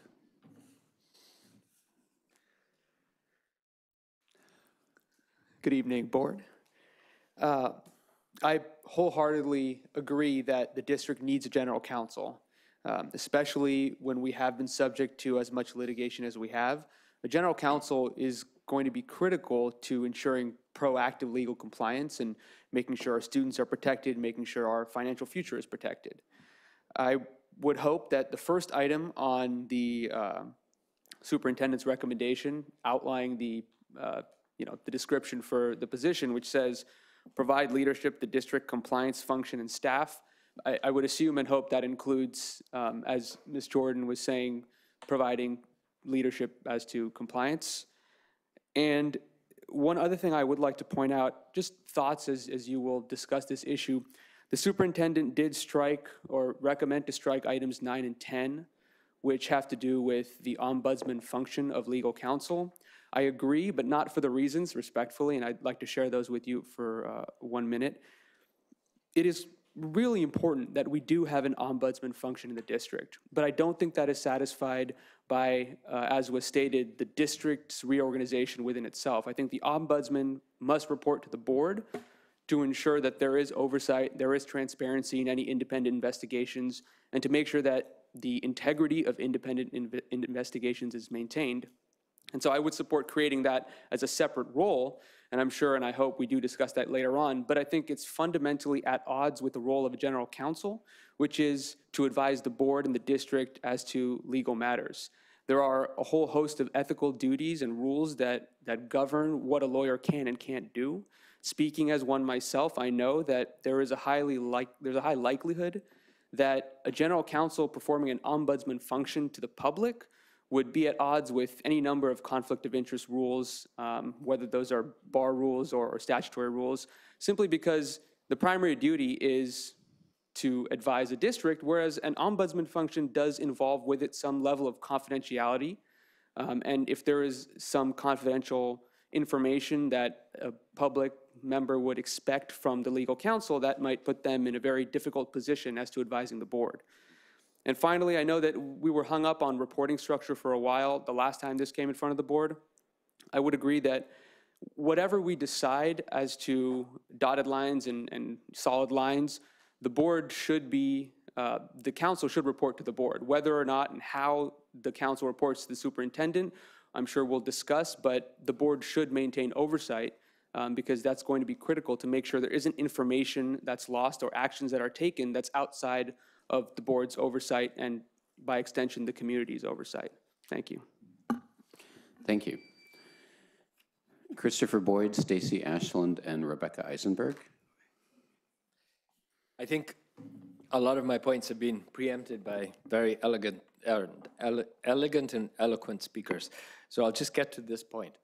What shocks me the most is the lack of heart that I see in this board. I've read each and every one of you. I've voted for each and every one of you. Yet I see a transformation I don't even recognize. At no point is there this overriding care and interest for hurt children. There are hundreds of them. There are hundreds of children that can't make it from elementary school into middle school. There are hundreds of kids that are denied services, yet everybody is perfectly fine with saying we'll pay $2 million in legal fees just to fight those very services. How can you go home at night with this? I mean, I'm sad. I'm really, really sad to see all of you take this position because I know of so many hurt people, you know, and same thing is true for Ms. Conaway and Ms. Hendricks. I mean, they're really kids that need a heart. You don't need a lawyer. You don't need to hire a lawyer to try to save some money so that one can, again, not fill the needs that the hurt kids have. And if we measure our greatness as a society, it's got to be in getting everybody an equal chance to education. And therefore, I think that this item really is the least important. You need to get somebody who can really understand kids, articulate them. When a kid has a problem, have a principal that is going to love the kid. And you need to bring this emotional IQ into the system because it's lacking. It's totally lacking. Thank you. Stacy Ashland, Rebecca Eisenberg.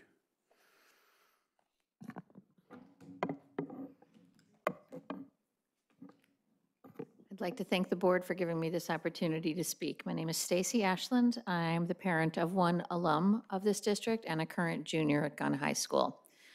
First, it almost goes without saying, waiving the two-meeting rule in this case is 100% against the intent of that board policy.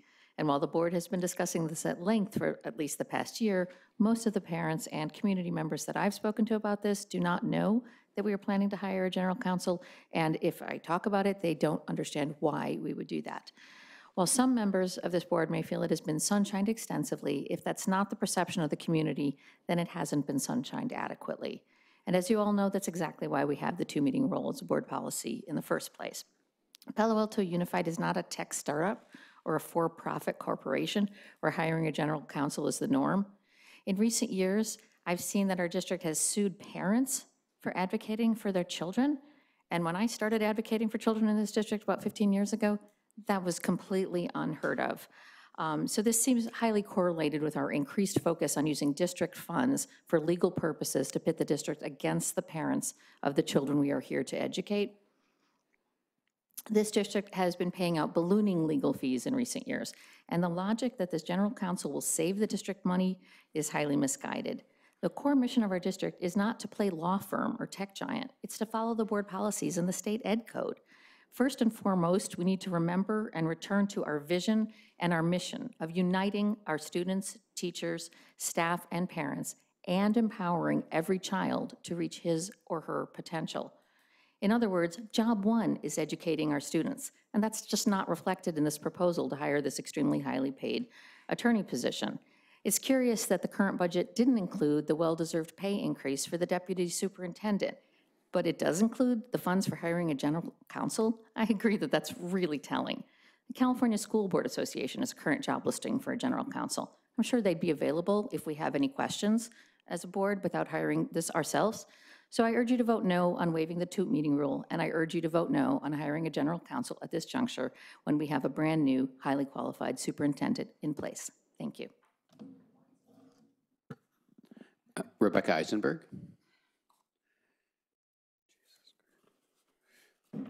With all due respect, the entire reason this district needs a general counsel is because it has proven itself to be fully incapable of managing legal fees. It requires an in-house attorney who has experience in managing legal budgets to actually manage legal vendors.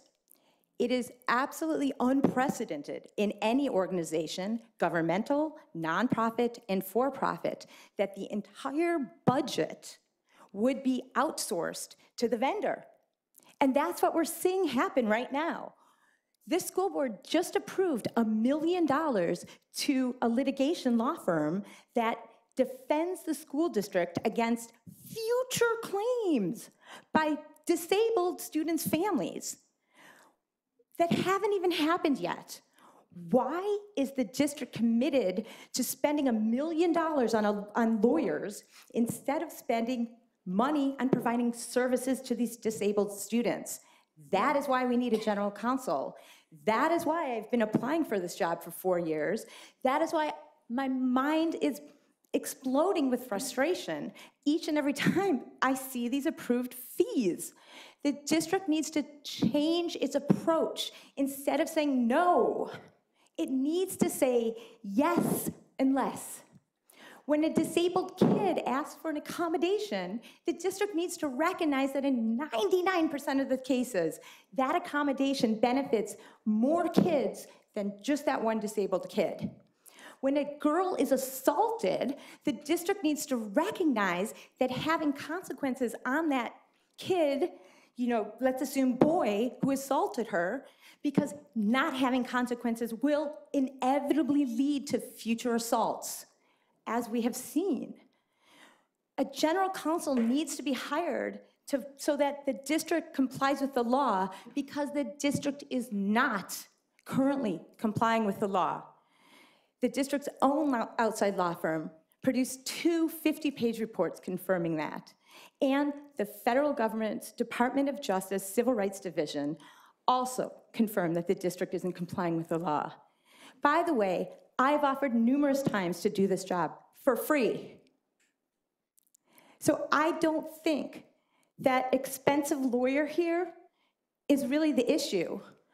I have a stake in this matter. I have a disabled daughter, and I have a son.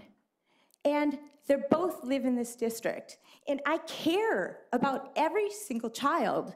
And I passionately believe that every child deserves complete and equal access to education. And if I were the general counsel, that would be all I'd work towards. Thank you. I don't think there's any further public comment, so we'll begin board comments and questions. Ms. Baton-Caswell. Dr. Austin, I wonder if you can just answer a few questions. One of the things, I went back in time and took a look at our discussions of this over time, and we have had a lot of discussions. I will say we are missing some minutes on some of those discussions, but the recorded discussions are available and can be watched. Our last superintendent felt that this would help us get a handle on how we were working our legal matters, that it would help us be better at it, and it would help us manage external law firms when we needed very specific help in specific areas, where expertise in very specific areas were needed. You, Dr. Austin, have said the same thing. Yes. I wonder if we could just talk about a couple of things. First is cost savings. What is fair to expect in that area? I think to measure success on the back end, we need to be very careful and mindful about our purpose on the front end. And one thing I would caution us is to not say that the global number is going to be impacted, because there can always be a one-off or even a two-off case that's we can't predict. But I think for like work, this can cut down significantly. And what I mean by that is a narrow scope, and the board will certainly tell us what that scope may be. Every time we pick up a phone right now, depending on the contract, it's a 10 or 15-minute charge, even if we talk for just a couple minutes. That adds up in a hurry. Very, very expensive. It'd be a great resource to not have to do that, to have that person right here on site, for a couple reasons. First of all, for the convenience of having somebody here and not getting that minute-by-minute charge. Number two, the professional development aspect of being taught by the attorneys best practices. Okay, and on the question of omnibudsman, you know what I'm saying here. Can you just talk to that for a second, the potential issue around that? Yeah, I agree fully with one of our speakers that it is a conflict in the role. I also think that there's a potential for the people to want to walk in and freely interact with our attorney. We wouldn't do that. No business does that, where you can walk in and speak freely with an attorney in the office. I just think that there are other ways to handle that function that are more appropriate than the use of an on-site in-house counsel. For that, okay. Can I just, one more thing before we can come back around again? I know that when we talked about this at the last board meeting, I think it was you, Mr. Dauber, but I might not have it correct. Somebody said that Ed Code says that counsel, if you have an in-house counsel, they have to report to the board. There's actually in Ed Code a lot of flexibility. It's up to us.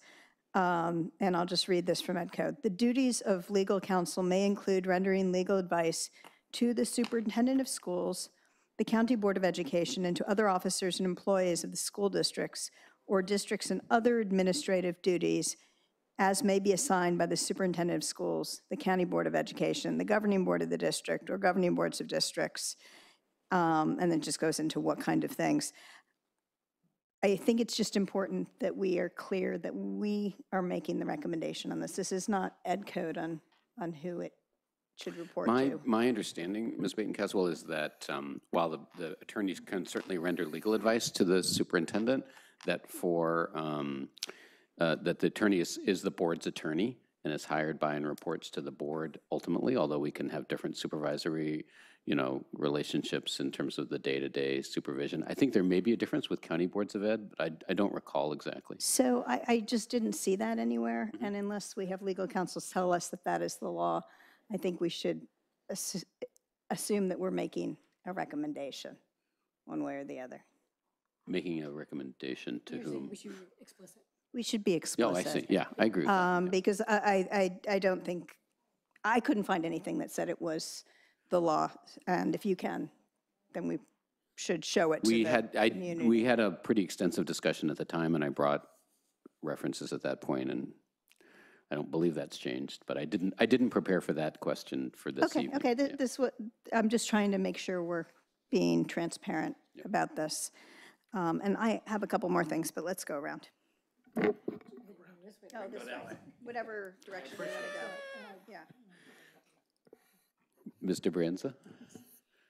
Okay, thank you for bringing this topic back up. As you stated, this has been discussed for years. It was approved by a board before I was on the board, but I was in full support of it. And I appreciate that even though it has been approved by the board and you could just list it, that it was brought back here because it's been a while since we've discussed it. My understanding is, matches Mr. Dauber's, that any general counsel report, by definition, reports to the Board of Education. But I think that we can only benefit from being really specific about that and make sure that we're all on the same page about that. Feels like an important part of it. And I just wanted to clarify that although we have had some comments that we are not providing for the rights of our students, the OCR came and visited us in March, and Mr. Dauber and I spent a lot of time with them, and they gave us very positive feedback about how both of our high schools are doing in providing for the rights of our students, and they were very pleased with the work that we're doing, and dare I say, impressed. So I am very much in support of us having a general counsel, and don't feel as though this is, I see why you're, I mean, I'm not sure why it's requesting to waive the 2-meeting rule, because it's been discussed many, many times. So that's not really how I'm thinking of it, but I'm pleased with it. That's all I've got. Ms. Godfrey? Thank you. So we did agree to do this in June of 2015, and I was on the board at the time, and we voted unanimously. And I couldn't find the minutes either, but I do recall that we voted unanimously.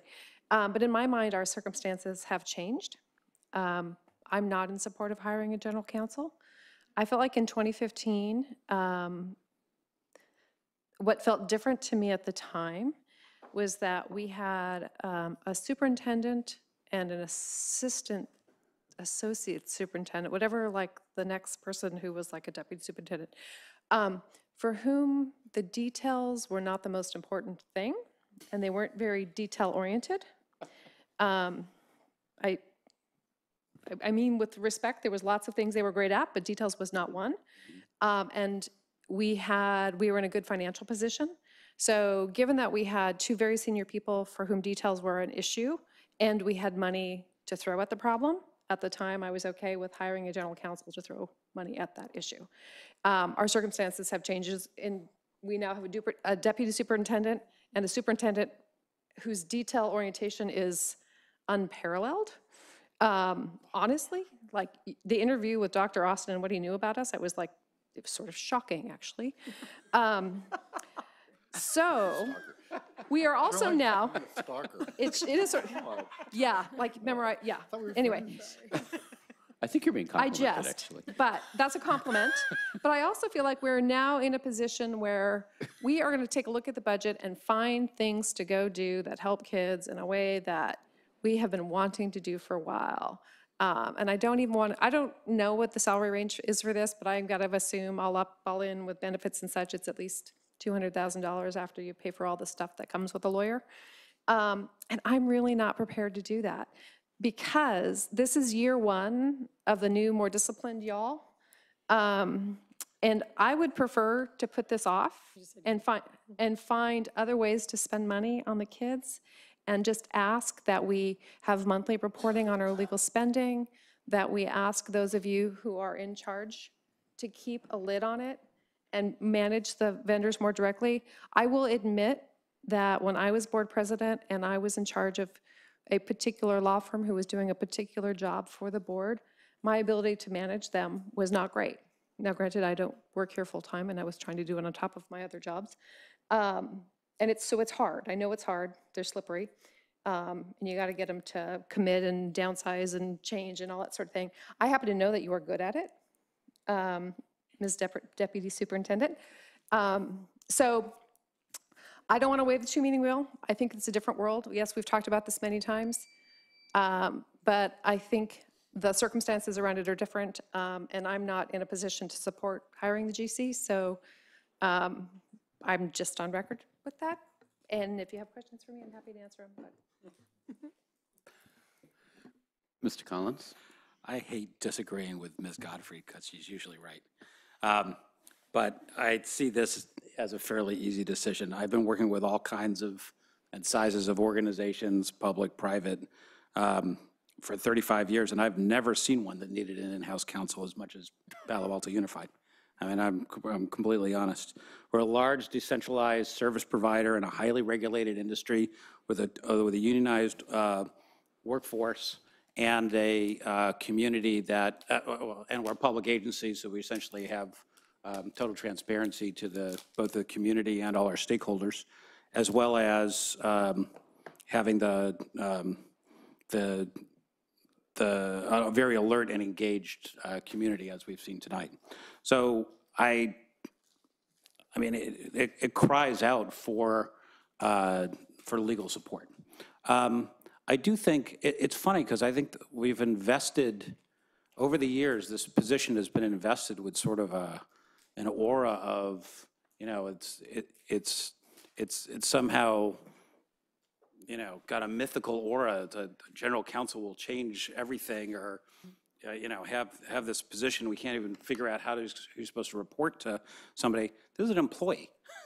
Okay, it's an employee that does a job. Right now, the job is done primarily by people that we pay $200 to $500 an hour to do, and we're going to try to insource that, which I think not only brings potential cost savings, but having somebody who's spending all their time every day thinking about the legal and operational issues of Palo Alto Unified versus billing it out in 6-minute increments the way lawyers do these days. I mean, I've seen it in other organizations that makes a world of difference, having someone spending full time thinking about how to make you better from a legal point of view, just like it makes time to have somebody doing HR or special education or IT, or finance. We could outsource all of these things to people who we do by the hour, but we don't, because we think it's far better to have dedicated people. We're a big organization. We're going to be a $250 million revenue organization. So, you know, for people who say we have too many lawyers and we spend it for teachers, we need teachers and lawyers. We need all kinds of things to make a school district. So we have 1,000 teachers, approximately. We need one lawyer. We need one lawyer. So I think this is an important, I think we should just get over it. We should try it. Like everything else we try, it may or may not work out. We may be back here in a year saying that was a stupid thing, go back to the old way. The good news is that it's easy to go back to the old way. This is not a unionized position with job protection. This is not, we're not going to sign, I don't think we're going to sign a long-term contract on this. The outside providers will be happy to take us back. So I think this is an easy one to try. And if we find out we screwed up, which sometimes we're going to do, we can go back to do it the old way. But if we don't try, we're not going to learn. Student board members, Mr. Prabhakar, any comments or questions? Yeah, I would say overall I'm supportive of adding a general counsel. I think there are benefits, and if we're getting legal aid, if we're getting legal aid anyway in increments, it just makes more sense to have a dedicated person. Might make things more efficient as well. That's all. Ms. Ferrer? I agree with Arjun. I just want to agree with the public comment of having a more detailed job or skill set in the contract. So I am supportive of this position, as I was 3 years ago when we first hired it. I think it was a mistake to not hire the general counsel at the time. I think we could have avoided some issues that we've had since then. The job is to support the district in compliance with federal and state laws. Education is and public education certainly is a highly regulated activity. And we need legal support in order to do that well. That's why the first item on the list of job requirements has to do with compliance. My experience with law firms in the district has been that it makes a big difference who our lawyer is.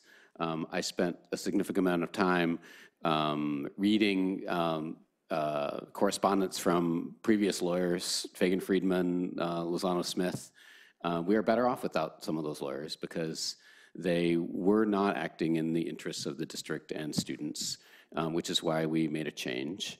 I am much more comfortable with our current lawyers, but we will do better if we have our own lawyer who is exercising oversight, both over how they're doing their job and how much they're charging for it. I think it's important to make a point here. The lawyers that we have dealing with special education are not tasked with denying services. They are tasked with facilitating the delivery of services in a very highly regulated legal environment. Oftentimes they're negotiating over how those services are going to be delivered in a way that's compliant with the law. So I think it's a real a misstatement that I want to correct to suggest that somehow we're spending $1 million a year on denying services. That's just flatly incorrect. And I'm happy, and I've done this before as a board member, I'm happy to do it again, to hear about individual cases where that's not the case and to pursue that. And if we see a pattern, I'm happy to do what I did in the past, which is to go after the law firms that were not serving the interests of students well. I don't think that's our situation. I see a general counsel as providing a couple of services. One is saving dollars for the reasons that we've talked about. Another is to be here and to spot legal issues and to provide legal advice that wouldn't otherwise happen. A lawyer in Pleasanton is not down the hall and seeing what's happening and is able to intervene and say, you know, there's an issue there that, you know, you should have seen but you didn't see. The fact that our lawyers cost $200 or $300 or $500 an hour means that, you know, picking up the phone and calling one of them, you know, is a decision. And sometimes that decision gets made the wrong way and we don't get legal advice that we should. So I think there's ample reasons for us to hire a general counsel. I'm very pleased that we're on the verge of doing that. In terms of waiving the 2-meeting rule, this item has been, you know, we approved this position 3 years ago. I appreciate the superintendent bringing it back. I don't think that we'll benefit from 2 more weeks of delay on that. I don't see the board getting more information or different information that's going to change our decision. So I think we should act now and start getting those benefits. Ms. Godfrey. Oh, yeah, I have You one more. looked as if you had something to say, so I wanted to recognize you. It was on purpose.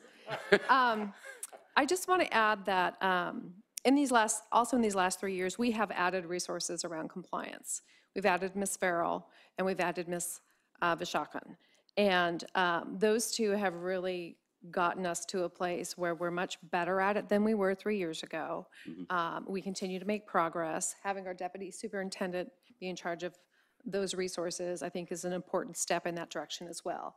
I would also say that when we talk about what we pay to outside counsel, you know, several $100s an hour when we pick up the phone, we do have to remember that our inside counsel is going to cost us $100 an hour, no matter what they're doing in the building, right? So sometimes your full-time person has to find ways to keep busy, and we absolutely will be able to keep someone busy. It's like buying a bigger purse. You can always fill it up. Hiring a full-time employee, you can always keep them busy. So it is not that person will never pick up a phone and talk to somebody who costs several hundred dollars an hour, but remember that we're paying that person $100 an hour every hour they're in the building, and we will find ways to keep that person busy. And I'm sure he or she will do great work. I just don't feel like we're in the position that we still need that given the progress we've made and the personnel we have in place now, and I would rather spend that money in the classroom. I think I mean, let me just respond to that. I think that's a very reasonable perspective to have. My supposition is that we will be better off both in terms of dollars and in terms of level of service. But if that turns out not to be the case, then I agree with Mr. Collins. We can make a change to return to our current status quo. But if this was going to cost more money and give us less quality, then obviously we should put those dollars into the classroom. I certainly hope you're right, because it would appear I'm going to lose this vote. Ms. Baton-Caswell. Yeah, I have a couple more things to say. There is very specialized knowledge that's needed to do effective legal services in a public school district in California. So no matter what we do here, we are going to have to go out and get those specialized services when we need them. I think that it would behoove us to have a goal on what we would get out of this. Percentage cost savings, better training of our employees on compliance, better follow-through on compliance, whatever it is. I think we need the things in place in order to hire somebody and be able to tell whether we're happy with that person after a year or whatever the time frame is. One of the things that is a challenge for us is when things don't work out and we don't have clear goals on what was supposed to be working out, usually we say, well, we're just going to try harder and be better next year. And so I really, really would be uncomfortable approving this without some sort of framework on how we're going to measure whether this is going to, what makes this effective. So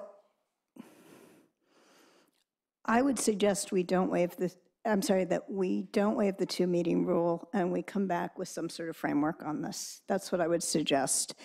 Or we vote on that this position is posted, but we won't approve the person for the position until we have that in place with the position.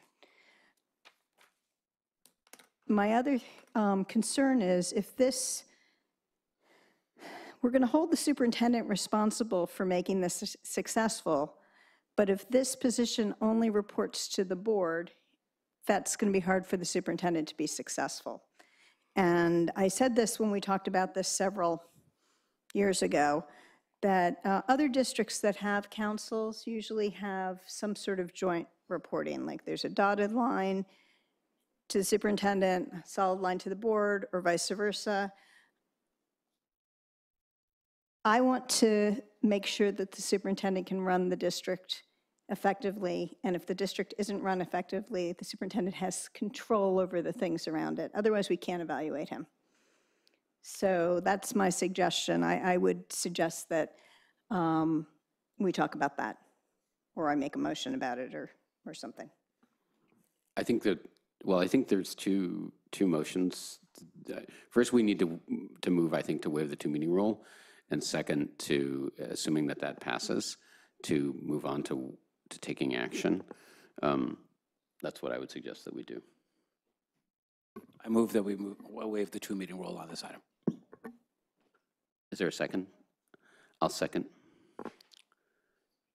Discussion? I appreciate Ms. Peyton-Caswell's suggestion that that we post this now, but before we go ahead and hire someone, we really try to flesh out either what our goals are or what we expect to get out of doing this. Because it might not necessarily be dollar for dollar savings, because we don't know what's going to come our way next year. But So you're speaking in favor of waiving the 2-meeting rule, is that right? I'm trying to. yes, yes, but yes. Because we are going to. Once we do that, we can have that discussion. Right. If we don't do it, there is no discussion. I guess I wonder if it's an amendment then, because I would have more concerns about waiving the 2-meeting rule if we didn't put in place something here to make sure that before we hire someone, we have continued to flesh out that expectation of benefit. Yeah. Mr. Collins? Sorry, I don't mean to pre-op for you. No. Again, we're kind of still putting a lot of mystique on this person. We just hired a new CBO. We didn't put concrete return on investment criteria. I'm expecting a big return on investment, but we didn't, it wasn't a new position, it's a replacement, but we didn't say, well, what are we gonna get out of that? How do we make sure we're spending that money right? It's an employee. I mean, we're hiring an employee. I think Dr. Austin's charged with making sure that his team as a whole gets the work done that we need to get. And the board, it might not even appropriate for the board to be saying, well, we want to make sure there's an ROI on this one particular employee, and let's make sure we have the metrics in place to figure out if we do. I mean, I've never seen that. So I don't think we need to have a mystique around this. I think we're hiring an employee. I think, you know, Ms. Gottfried's position, I think, like you said, is reasonable to me. I can understand it. It's like, well, I don't feel like, you know, this is an employee. I want to put the next couple $100,000 into something else. That's a perfectly reasonable position. But I wouldn't treat this employee differently from all other employees. I would just say, let's just hire the employees. Let's charge Dr. Austin with making sure we get our money's worth, and if not, we'll make a change. Ms. So- Bain-Caswell. Yeah, so just two things on that. One is, you said before, if it doesn't work out, then we just won't do it anymore. Well, how will we know if it works out or not if we don't have some sort of goals on what we're expecting from it? I expect Dr. Austin will have goals. I expect Dr. Austin has goals for every single person sitting at these tables. And if they're not working out, there's going to be somebody else sitting at the table next year. So it'll be the same. But it's not the same, because you're saying if it doesn't work out, we'll do it differently. And if, you know, for our person in charge of IT, and I'm not picking on you because you're great, isn't working out, we're not going to get rid of having somebody in charge of IT. We would just have a different person in charge of IT. Or we'd outsource IT, which is the same as outsourcing to a lawyer. I mean, it's just a hiring decision. It's not, there's no magic. And then we go to my just second question is, if this person only reports to the board, and yet we hold the superintendent accountable for this person's work, that is a challenging place to be. So maybe I misunderstand, because, I mean, it seems simpler to me. I mean, I've worked with lots of general counsels in other situations before. The general counsel, like the chief financial officer, has fiduciary responsibilities to the board. That's just part of their job. I mean, we are the client of any lawyer who works for the district. So ultimately, they have responsibility to us. They can't shed it even if they want it. It doesn't matter how we draw the org chart. They have their responsibility to the board. We hire all the lawyers. So, but I sort of fully expect that Dr. Austin's going to manage the lawyer. We're not going to manage the lawyer. We're not going to like tell them what to do every day or make sure they do their work. That's going to be 100%. Dr. Austin, am I misunderstanding? Maybe I'm misunderstanding it, because all the other, I mean, all the other employees report to the superintendent, and we review the superintendent. And if we're unhappy with something going on, it's the superintendent holds the bag on that. So I'll say how because I gave this a fair amount of thought when we were doing this 3 years ago. I think it is fairly simple. We're going to delegate to Dr. Austin the supervisory responsibilities with respect to the general counsel. The general counsel, just like every other lawyer, I mean, Dr. Austin speaks to the district's lawyers all the time and gets legal advice and essentially supervises their relationship with the district. Those lawyers still owe their duty to the board, not to Dr. Austin, and they need to understand who their client is. Usually, in almost all circumstances, it doesn't matter because there's no conflict of interest between the board and the superintendent. But if there were, then whether it's the inside counsel or the outside counsel, they would owe their duty to the board. But that doesn't affect the day-to-day supervision. Okay, well, that is different than, I think we need to be clear about this. It needs to be documented somewhere, because I feel like we've had different conversations that have had different things going on, including who would give this person a review. I think it makes, I mean, I personally speaking, I have no objection to the idea that we have clarity in this, because I think it's useful to do that in terms of reviews and so forth. But I think in sort of the structure of this is pretty clear. The details of it, I think we should make sure that we are clear on, and as we go, if and as we go forward with this, that we set those down. And Dr. Austin, I think, will be the best guide probably on how to do that in a way that's going to work, with that relationship. I'll look to Dr. Austin and see if all that makes sense. Okay, he says yes. So I'm not sure what we're going to vote on then, because there's some open things. So I think the first thing to vote on is whether we're going to waive the 2-meeting rule, but it was clear that we couldn't really get to that without having this longer discussion, so that's what we just did. The other thing we'd be voting on is whether or not to post this job. Then I think the other question is whether we approve the posting of the on-site general counsel position, but there's, just like any other motion, we can use amendments to define what the parameters of that are. And I suggest that we do that to see where the board is, because that's not clear to me. So there is a motion to waive the 2-meeting rule, which has been moved and seconded. Is there any further discussion of that? No. Student board members, preferential vote? Abstain. I knew that you were going to do Good.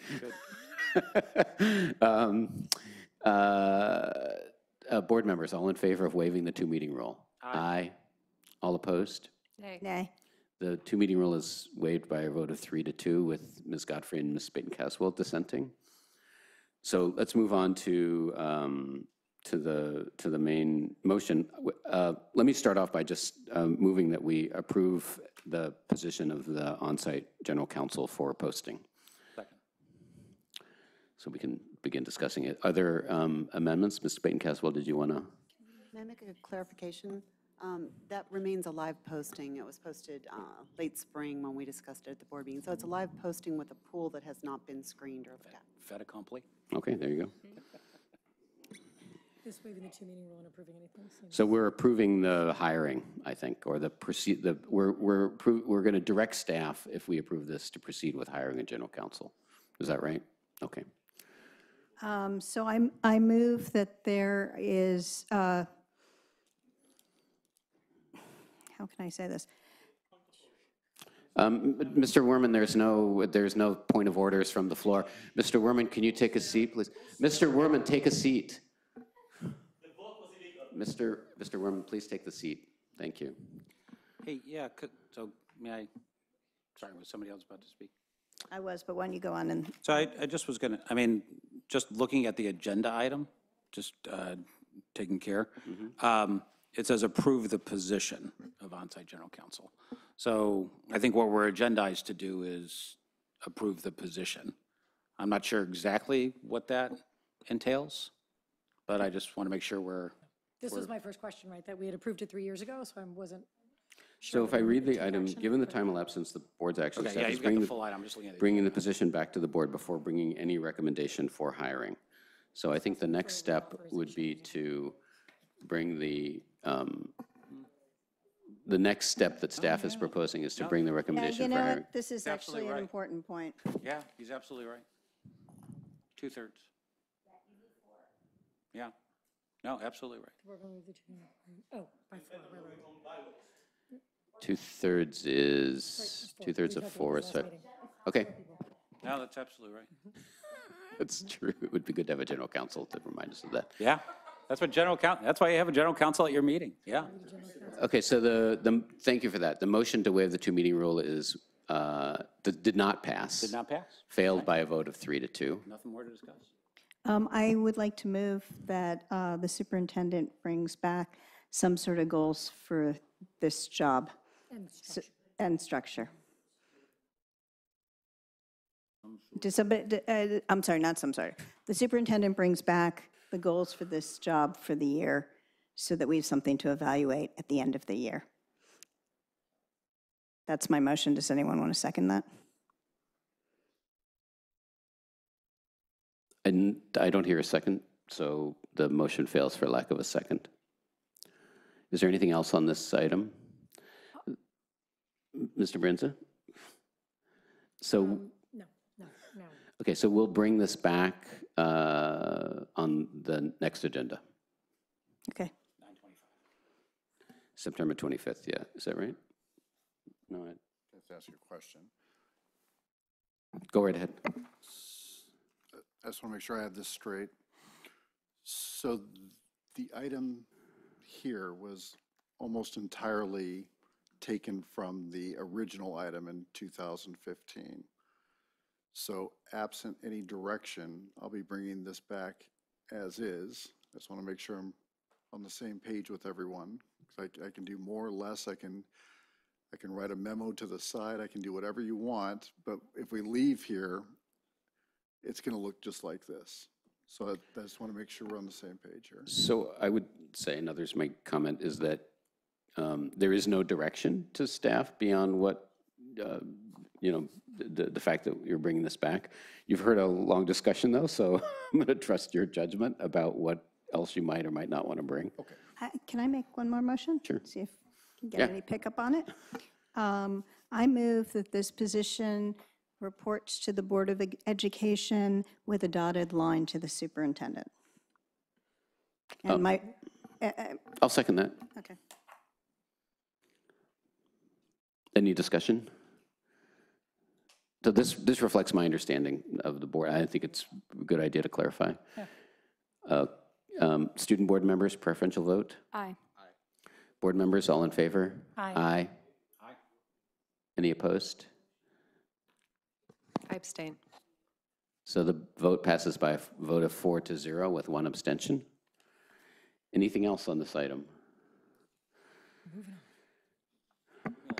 Okay, so let's move to item J, teaching assignments for departmentalized subjects. Dr. Austin? I'm going to turn this over to Ms. Hendricks. Thank you. This is procedural and done annually. As you'll see, several education codes permit us to assign teachers to teach in departmentalized coursework for which they have an appropriate number of courses and units. So we have 5 teachers doing so this year. I'd like to ask for board approval and authorization for these teachers to continue in these positions. The 2-step, we're going to ask you to waive the 2-meeting rule and approve these 5 teachers. Do we have any public comment on this item? No. I have no more cards. Okay. Any questions or comments from board members? No comment. I move that we waive the 2-meeting rule. Oh, sorry. I'm just trying to keep track of what's happening. Mr. Collins has moved to waive the 2-meeting rule. Is there a second? I will second that. Any discussion? I guess my question is for Ms. Hendricks of whether or not you have any concerns about any of these teachers teaching in any of these positions. No, as a matter of fact, I think that some of them have been teaching these specific departmentalized courses for an extended period I think of I time. remember this conversation last year. Right. Thank you for asking. I have personally seen almost all of these teachers teach, and we are lucky to have them in the district. Yeah, it's a nice time to say that we have a really stellar teaching force who have, additional skills, interests, and gifts that they can share with students. This is a way that makes that happen for these 5 teachers. Okay. Great. Thanks. Any other comments or questions? Okay, so there is a motion that has been seconded to waive the 2-meeting rule. Student board members, preferential vote? Aye. Board members, all in favor? Aye. Any opposed? 2-meeting rule is waived. I move that we authorize the 5 teachers listed herein in the departmentalized single subject areas as noted. Second. Student board members, preferential vote? Aye. Board members, all in favor? Aye. Any opposed? Motion passes. Thank you. Thank you. Thank those teachers. Okay, so we are going to go now back to the items that were pulled from the consent calendar, beginning with item number C. And that was, let me just get us all back on. That was the minutes. That was the minutes, right? So this is the minutes for August 21st of this year, and we have cards, I believe, on all of these. Let me just find those. Yep, we're in front of that. I think the only card that we have on this is from Mr. Zev Werman. Mr. Werman?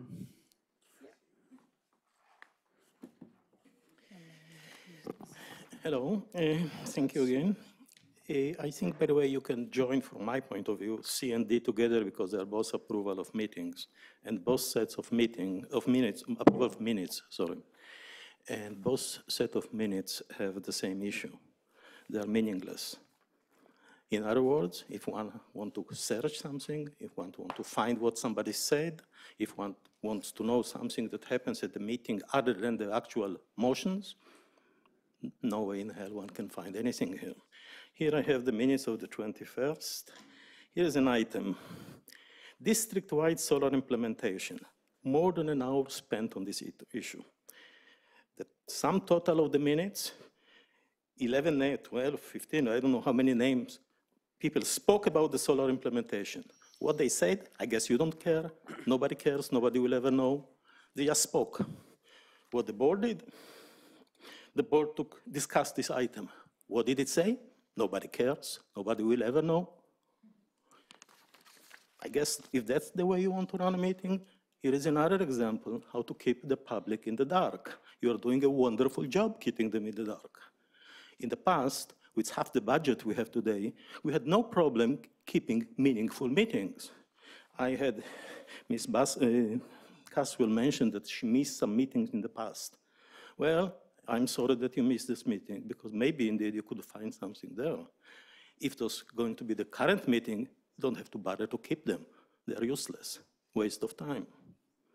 I heard somebody say, oh, go to the recording. Wonderful. Do you have a possession of the recording? Is it in your archives? Oh, it's some other company, it can go bankrupt. Do you know who will manage it?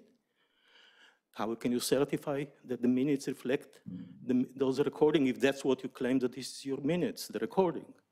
By the way, you know that your own bylaws say that you can, any district recording may be erased and destroyed 30 days after the meeting. Wonderful record keeping. So tomorrow, somebody, the superintendent, can say, you know what? I don't care about this recording, even if I have a possession of them. Just erase them, nobody will ever know what happened. What kind of way you run this district? You're ruining it. Sorry, you want to keep the public in the dark and you're successful in that. Thank you very much. Thank you. Board members, Ms. Baden-Caswell, I think you were the board member who was to comment on this. Do you want to start? I think Mr. Werman hit on many of the concerns I have. I now have been on the board for 10 years. Often I remember we had a discussion about something, but I can't remember all the details, and I go back and look at what we talked about. It is hard to search on our board meetings. Not every meeting has the minutes attached, but when we have minutes from the past, I can at least figure out what we talked about. And I don't think it's appropriate for me to have to go dig around in the media center's recordings, although I have done it. I did it for the meeting the discussion that we just had, but I have limited time, and certainly members of our community do as well. There are two things that I think are really critical. The first one is, if we don't take action, but we ask the superintendent and staff to do something or to bring us back more information so that we can take action at a later date, if we don't record it in our minutes, I don't know how we're going to keep track of it. So we need some way to record what we say we're going to do. I brought this up at the last board meeting in wanting to make sure there's a process for when we make a decision at a board meeting that it actually shows up in board policy. But sometimes it's not something that we'll take action on, and I'll just give you an example.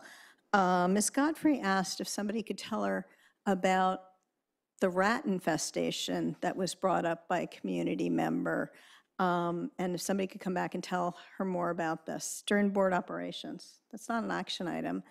But if nobody comes back to her ever again and she goes off the board, I don't know if that's important or not. But what if it was something different that maybe is important? Like I asked about parking permits at Addison.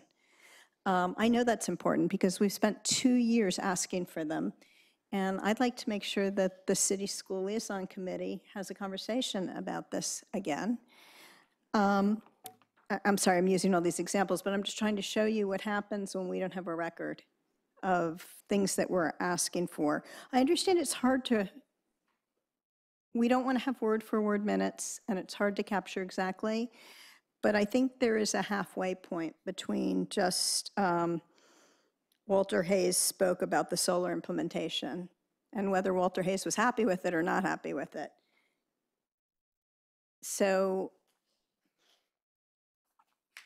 Dr. Austin, I know you were just trying to do what we said, which was to simplify the minutes and get them done. I totally understand that's what you're trying to do here. My request is that we need something that has a little bit more in it so that we can keep track of what we're doing and what we say we're going to do. Okay. Did you want to comment, Dr. Austin? very briefly.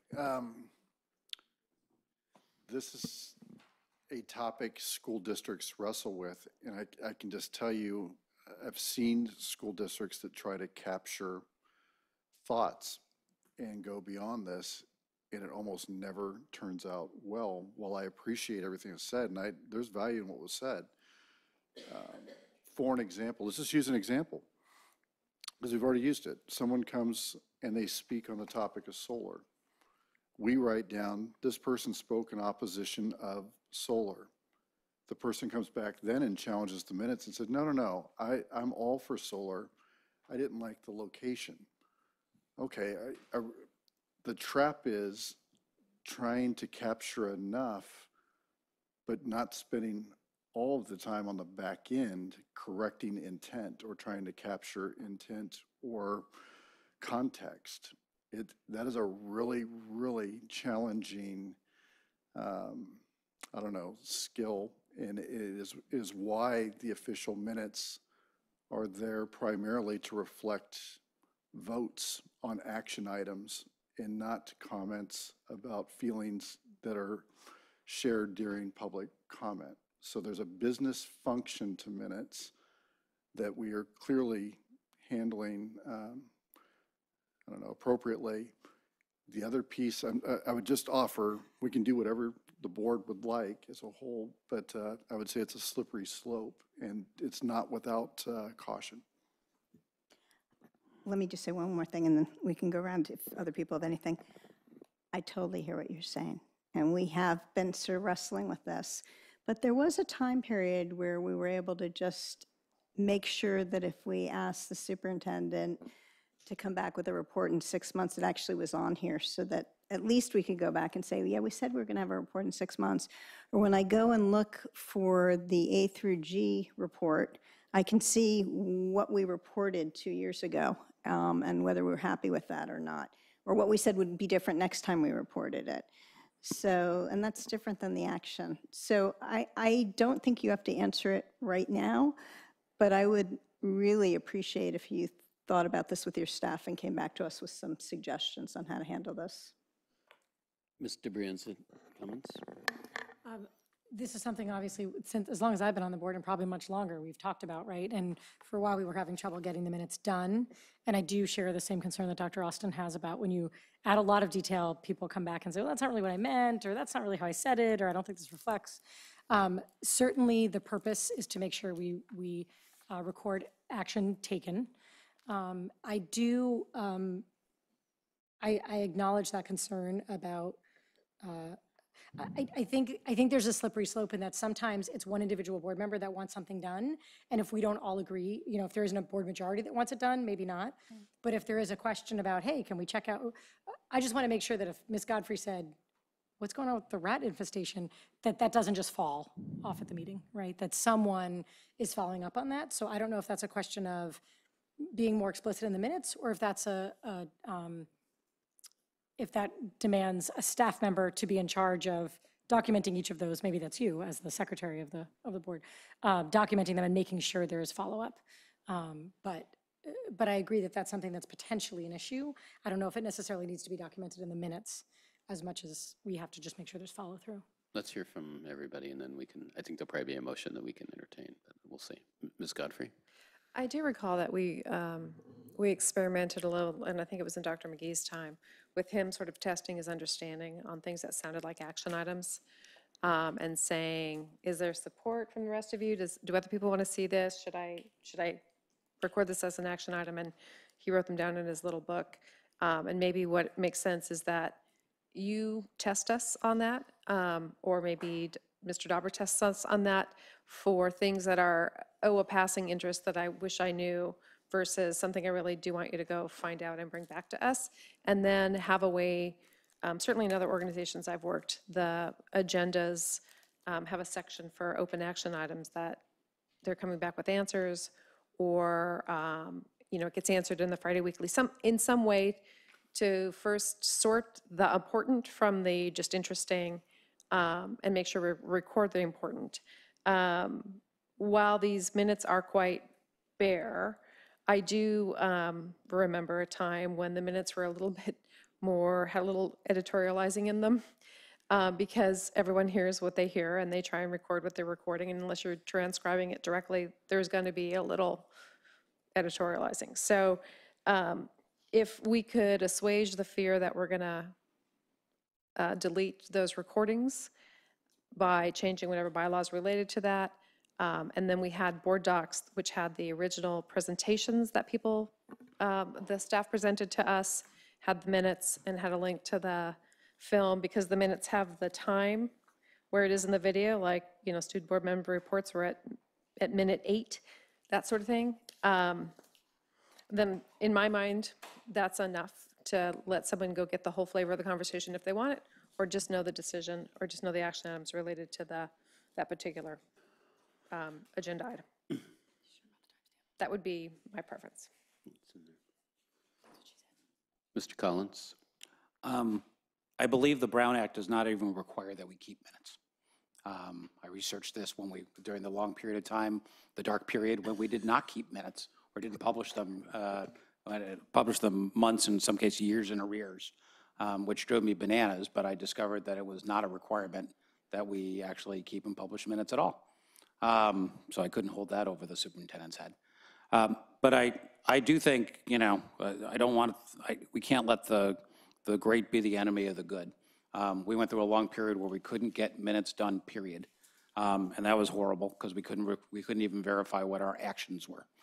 So I think now we have made tremendous progress to get to the point where we reliably and timely provide action minutes that record the most important thing, which is the things we actually decided as a board that we would either instruct staff or authorize in other ways. So I think we are now doing what I think is by far the most important thing. In terms of, I would separate that out from the two things, the editorializing, which I think is not important enough to be worth the time that it's required to do it well, and the recording of things that board members request or hope to bring back. I think, frankly, we've got to put, and this is true in other boards that I'm on, the burden goes back to the board members themselves. And I admit to doing this in my personal business affairs. If someone asks for something once and they never follow up on it, I ignore it.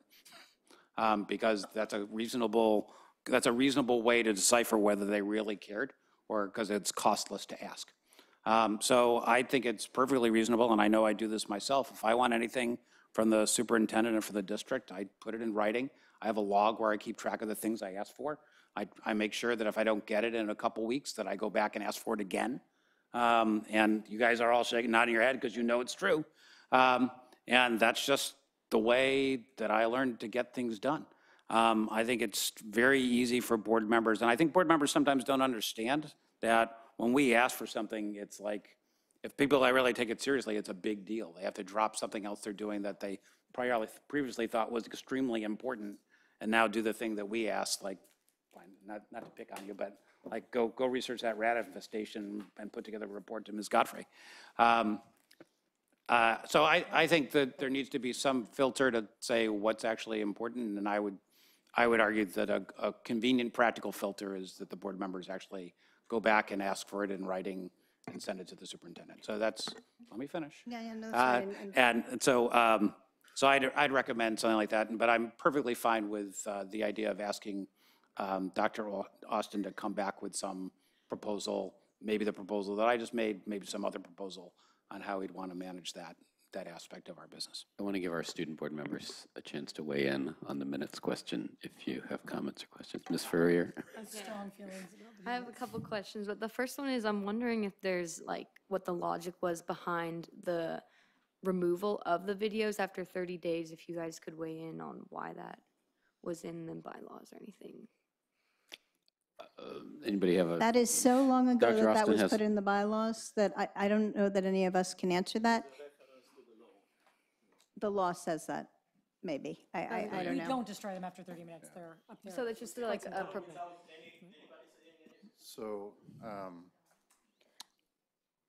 But I will say this, that we have contracted with the media center to record, and they're recording right now. It goes into their storage mechanism, and you can search on their site. I don't know what we do to make sure that we have access to that. I think they're on YouTube, aren't they? Yeah, I think they're on YouTube, which, I mean, I don't know what their retention policies are, but I think they're longer than 30 days. Oh, they're years. I found years old on YouTube. So as a student, like, I think my job is to report back to the rest of the students at Pally, and I think with that, detailed meetings or meeting minutes are important, but I understand the problem of editorializing. I think like a simple solution would just be making the videos more accessible on the website. As somebody who's, you know, adequate at technology, I couldn't find it anywhere on the board materials or on the board docs, and I can only imagine how older parents would try and navigate finding those detailed videos. I think keeping the minutes as is perfectly fine solution to both the editorializing and trying to like limit the details by just putting the link right there at the bottom of the page. If you like to look at the exact transcript, go to this video and they can just click it and it'll bring it up, and they have the timestamps where they could go see that discussion. And those were added for that reason. Yeah. Yeah, that makes good sense. Yeah, I definitely agree with what Caroline said about the videos. I think making them more accessible helps. I also think there is value in community members and students seeing the minutes, even if it's not necessarily part of the Brown Act. For example, when it's in the public comment section and it just says community members spoke about certain issue, I think possibly going into slightly more detail about that would be beneficial. I understand what Dr. Austin brought up by the fact that, like, if we were to write an opinion on what they said, that could possibly be editorializing or wrong. I think one possible solution to that is when a community speaker fills out a card, they would get a chance to summarize their speech or summarize what their position is in one sentence, and that sentence could just be put on here as kind of their position or their summary of the public comment. So I think that could be a way around editorializing what members of the community say. In terms of what board members say, I don't really have a solution for that, but I think just a bit more detail that kind of gets people started, so that if they want more detail, they can go to the videos, but if they want like a certain amount of background information, they can just quickly glance through the minutes, see what they're interested in, and then go to the videos from there for more detail. I think that would be beneficial. I also think if you could put that comment in the minutes for tonight, like make the videos more accessible, I think that's an adequate amount of detail. So then you can remember to go back and do that. Right now, We you'd have must to make go a deeper. motion for that to happen. So, so I'll just summarize my position on this, and then I think I'll make a motion. So I actually think these minutes are great in that they, you know, say what we did. They exist, right? And in a timely way that was, it's like less than a month, right, since we had the meeting. And I think timely minutes that record action is really important. Everything beyond that costs money, right? Because we were spending public dollars on making these minutes, and they also cost time because they take longer, you know, calendar time, not just, you know, employee time. And so I think that it's more important to have timely, accurate minutes than to have fuller minutes. I think there's lots of, you know, I think it's an interesting idea. We take, you know, what a member of the public writes on a card and put it in the minutes, except what happens if there's a problem with what they write on that card, right? So, you know, Ms. Brown demonstrated that, you know, Mr. Green, you know, violated the law, right? Do we put that in the minutes? You know, if we do more than record action, then we just take on an obligation that is, I think, bigger than what the benefit is my sense. I'll say one more thing, though, which is that I think that to the extent that we are incentivized to make motions and votes in order to get things done, that's a good thing, and, you know, we should do more of it. The illustration earlier in the meeting, Ms. Godfrey's idea that we have monthly reports on legal expenses, it's much more likely to happen now that we took a vote and we recorded in the minutes than if Dr. Austin wrote it in his book and, you know, maybe remembered. I'm sure he would. He's very detail oriented, but to bring it back, you know. So just to that point. So I would say, let me just say this. I move that we approve the minutes as presented, and then we can see where we're at with that. Second. So I want to ask a question here, because at the end of our conversation about the district-wide solar implementation, there was a request for staff to go work with the community to come to some solutions. And I did ask the question, I believe, should we make a motion about this? And I was told that wasn't necessary. So if, yeah, I mean, I don't know, like, in 6 months, no one's going to remember that that's what we asked for, because it's not here. So I guess if we're going to do everything with motions, then we have to really do everything with motions, or we're not going to capture things, and then we're not going to know what happened. Quite frankly, saying that the MOU with the Palo Alto Police Department, that the board discussed this item, the board discussed this item, and I guess we should have made a motion, please bring this back with the following changes. We didn't do that. So right now, if I was in staff and I read this, I'd be like, okay, I'll just bring the same thing back. It must be 2-meeting rule. On board operations, I don't know what to do, because we can't make motions on board operations stuff. So maybe, Dr. Austin, you can talk to your, I would like to, after we're done with voting on this motion, well, no, we can't. I have to make an amendment to the motion. Yes, that's true. That I make an amendment that the superintendent come back with a proposal about how to capture board operation to-dos. It could be, open agenda items, anything like, I'm editorializing. My motion was that I suggest that the superintendent come back with how to capture the to-dos that come up in board operations. I'd second that. Okay, so where we are is that I moved that we approve these minutes as presented. Ms. Baton-Caswell moved to amend that by directing the superintendent to return with a suggestion about how to capture action items that come up in board operations. Is that right? So so we're going to vote on that amendment. Is there any discussion? Student board members, preferential vote? Aye. Board members, all in favor? Aye. Any opposed? So the motion now is to approve these minutes with that amendment. Any further discussion? Let me say one other thing. While I can appreciate Mr. Collins's methodology for getting his action items completed, interesting thing about having 5 elected board members and 2 student board members is that we all have a different process for that.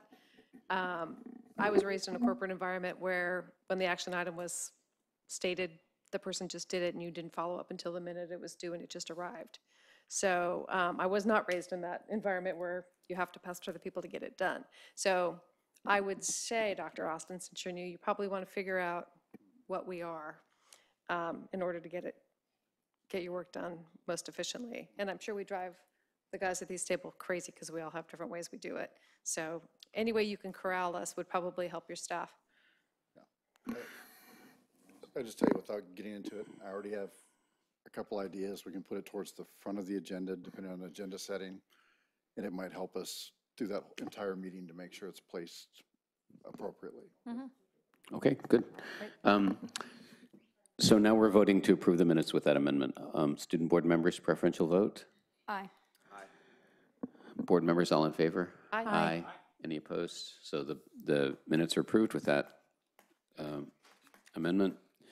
Next is 3D, actually, which is the minutes for the August 22nd special board meeting. Yeah, I just had a change. You have a change? I just have a change, but do we Is have a there, card for that? Mr. Wormer, did you want to, okay. On number 2, district priority goals, there's an item that says creation of 3-year plan to return to the board in a month. That was creation of rest of the year plan. I think it would be completely inappropriate for us to expect the superintendent to come back with a 3-year plan in the end of this month. It would be unfair. And we didn't ask him to do that. First of all, I appreciate you pointing that out today for a whole bunch of reasons.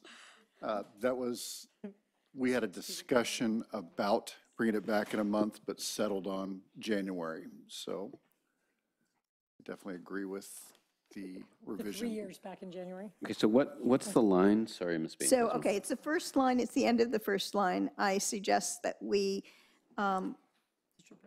cross out 3-year and have that read, creation of rest of year plan. Well, that's the grammar's terrible here. Well, I think it's- 18-19 year plan or something? Yeah, 18-19 year 18-19 plan. Okay. So Ms. Baten-Caswell has moved that we approve these minutes with the change to strike 3-year and replace it with 2018-19 in item number 2. A second. Student board members, preferential vote? Aye. Aye. Board members, all in favor? Aye. Aye. Any opposed? So the minutes are approved with that change. Next is item number F, which is, yep. So this is the authorization to increase the contract amount for Goldfarb and Lippman.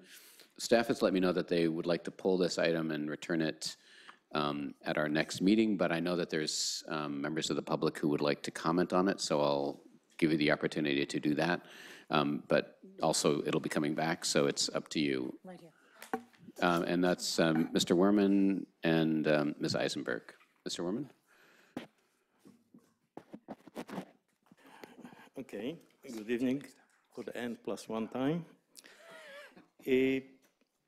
I wanted to speak about this excitement of waiving the 2-minute meeting rule again. Why? Because here it's kind of becoming completely illogical. It's consent item.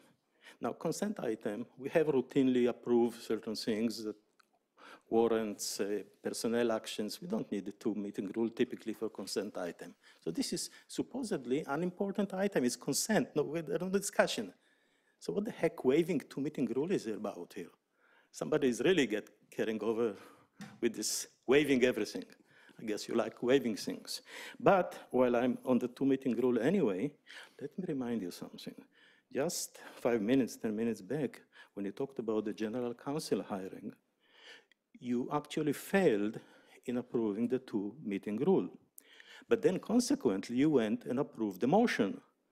But you could not oppose a motion if you didn't approve the 2-meeting rule waiving first, which you did not. So the motion is actually invalid, in my opinion. You have to wait for the next meeting to talk about the motion then. Sorry about that. Ms. Eisenberg?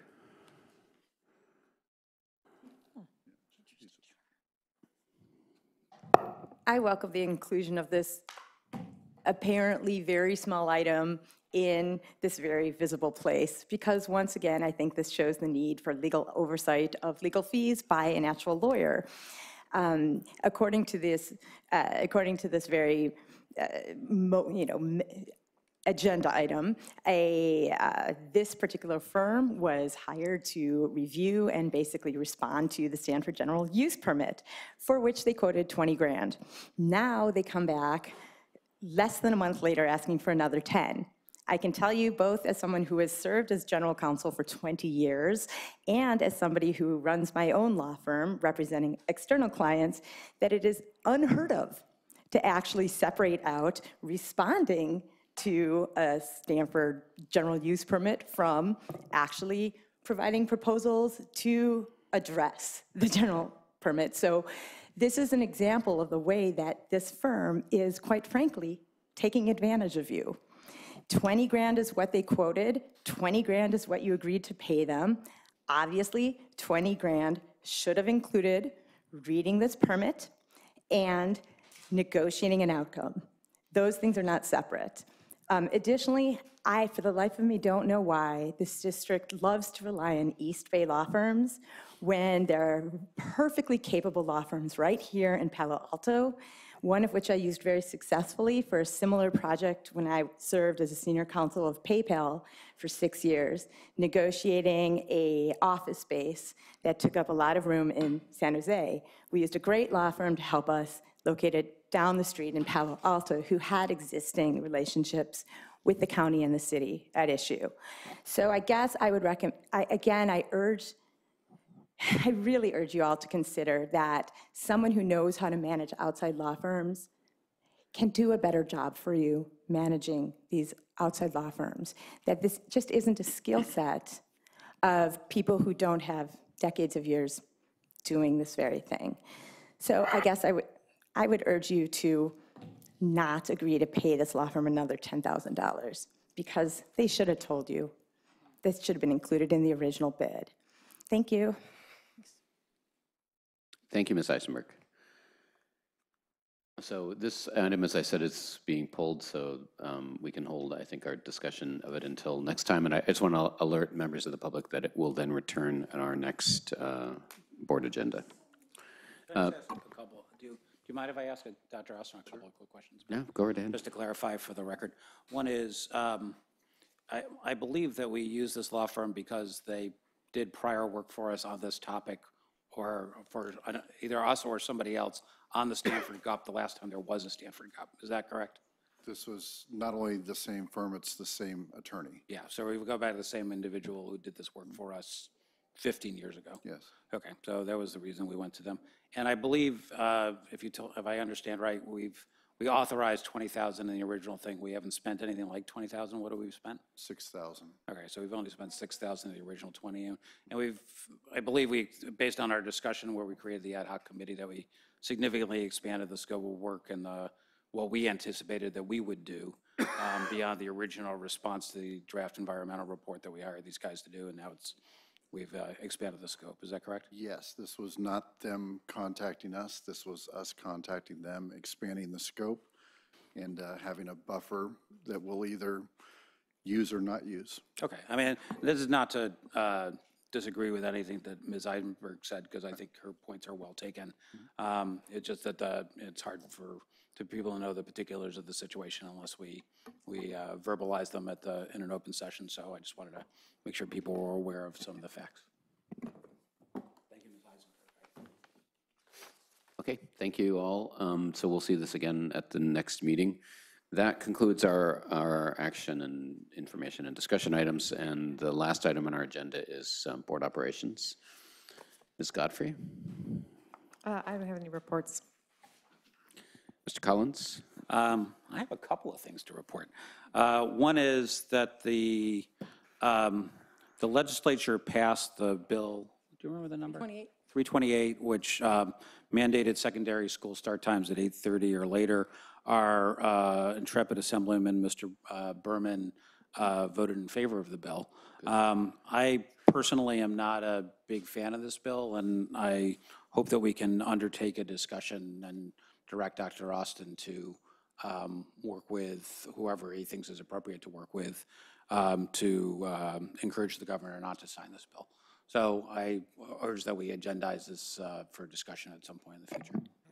And I'm just not sure if please. the governor is going to be making a decision on this before our next board meeting. Okay, I don't know. I'm not sure If he does, then it moots. It's on his desk right now, so I don't know what the timeline is. If he does, it certainly moots my suggestion. Second is, as was published in the paper today, the districts received a letter from a law firm regarding the California Voting Rights Act. And as was on the agenda, there was a discussion in closed session on this item. This is obviously a really important item for the district, and I want to make sure that we acknowledge that item that has happened, and we did discuss it in closed session, and encourage, as I expect we will, that we agendize it for open session at the next available opportunity.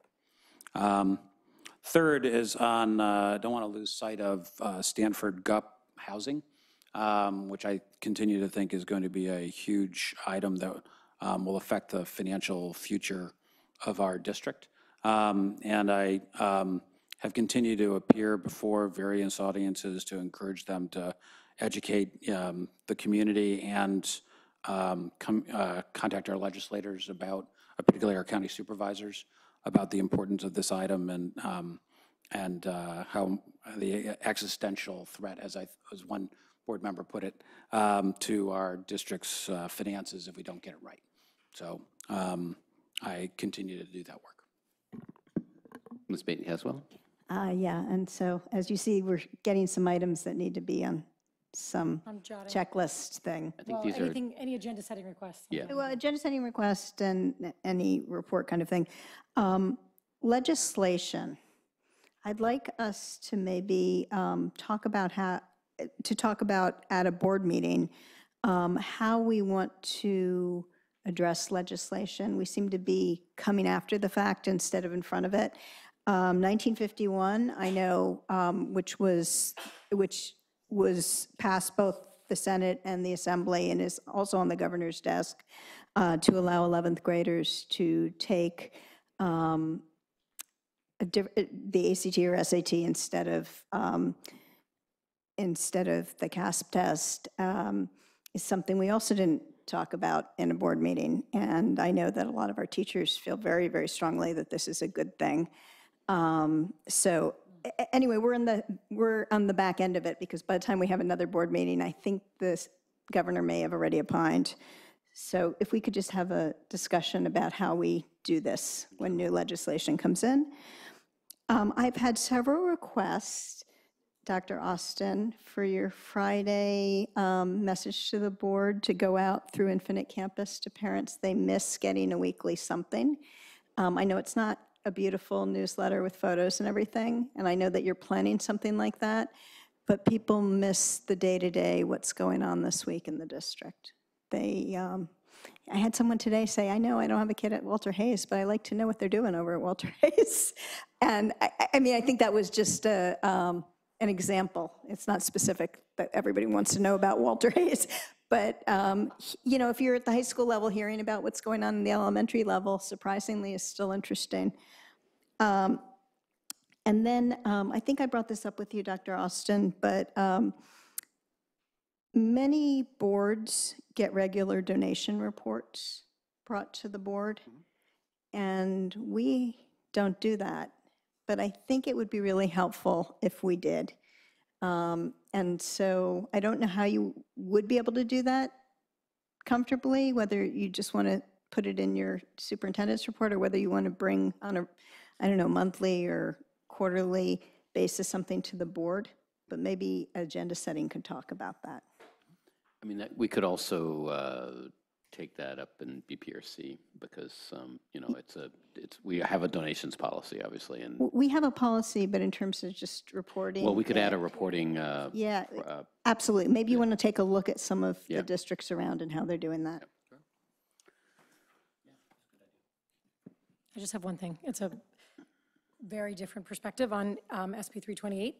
I personally was very grateful to every single assembly member and senator up and down the peninsula from San Francisco to San Jose who voted in support of SB 328. I personally did not align with CSBA or the California Teachers Association, but rather fell on the side of the state PTA, Lucille Packard Children's Hospital, the American Association of Pediatricians, the California Adolescent Health Collaborative, the California Police Chiefs Association. It's a complicated matter. I don't think it's easy either way. But when it comes to student mental health and the data we have about the importance of sleep, I feel strongly that this would have been a great bill, and I think that would be a great bill. And the thing that solidified my thinking was in the spring and summer when we had a possible alternative Pally Bell schedule that would have allowed for more sleep for students. Now, granted, we did have to make changes to it, but even as we were settling into the possibility of that, we had many, many families who have athletes who are very concerned about the quantity of school they would be missing. And really, I'm sure this isn't the only issue, but part of what it came down to was that not all schools start and end at the same time. So for schools up and down the peninsula or in the area that start earlier and end earlier, their athletics start earlier, and our students, even if we are starting later, have to leave at the same time. And so unless we all start later and end later, then we're always going to have this problem. We could decide, we don't live in a bubble, right? We don't live in isolation. So as long as we are competing in athletics with other school districts, what they do matters to us as well. And I think that this issue takes precedence above. It's one of the most important things to me, one of the things I ran on, and one of the things I think that we're continuing to focus on. So I appreciate the votes that our assembly member and senators took. And I'm curious to know what's going to happen. I think that if it does pass, We are going to have some issues to deal with in town, with traffic and with whatever else, but I'm ready to deal with them. I think I'd rather deal with them than sleep issues. So that's all I have. I want to avoid us having a I was going substantive to say, discussion. this seems like we're having a little bit of a Yeah, I non-agendized want to, discussion I don't want to about go this too bill. far, right. Yeah, thank you for that reminder. So I caution us not to engage in colloquy about it. Although I will report that I sent a nasty note to the CSBA about their position on this topic, to which I got a polite but non-committal reply. But that's all on sleep. I don't have anything else to report. Thank you very much. This meeting is adjourned. That's amazing. 50 minutes better.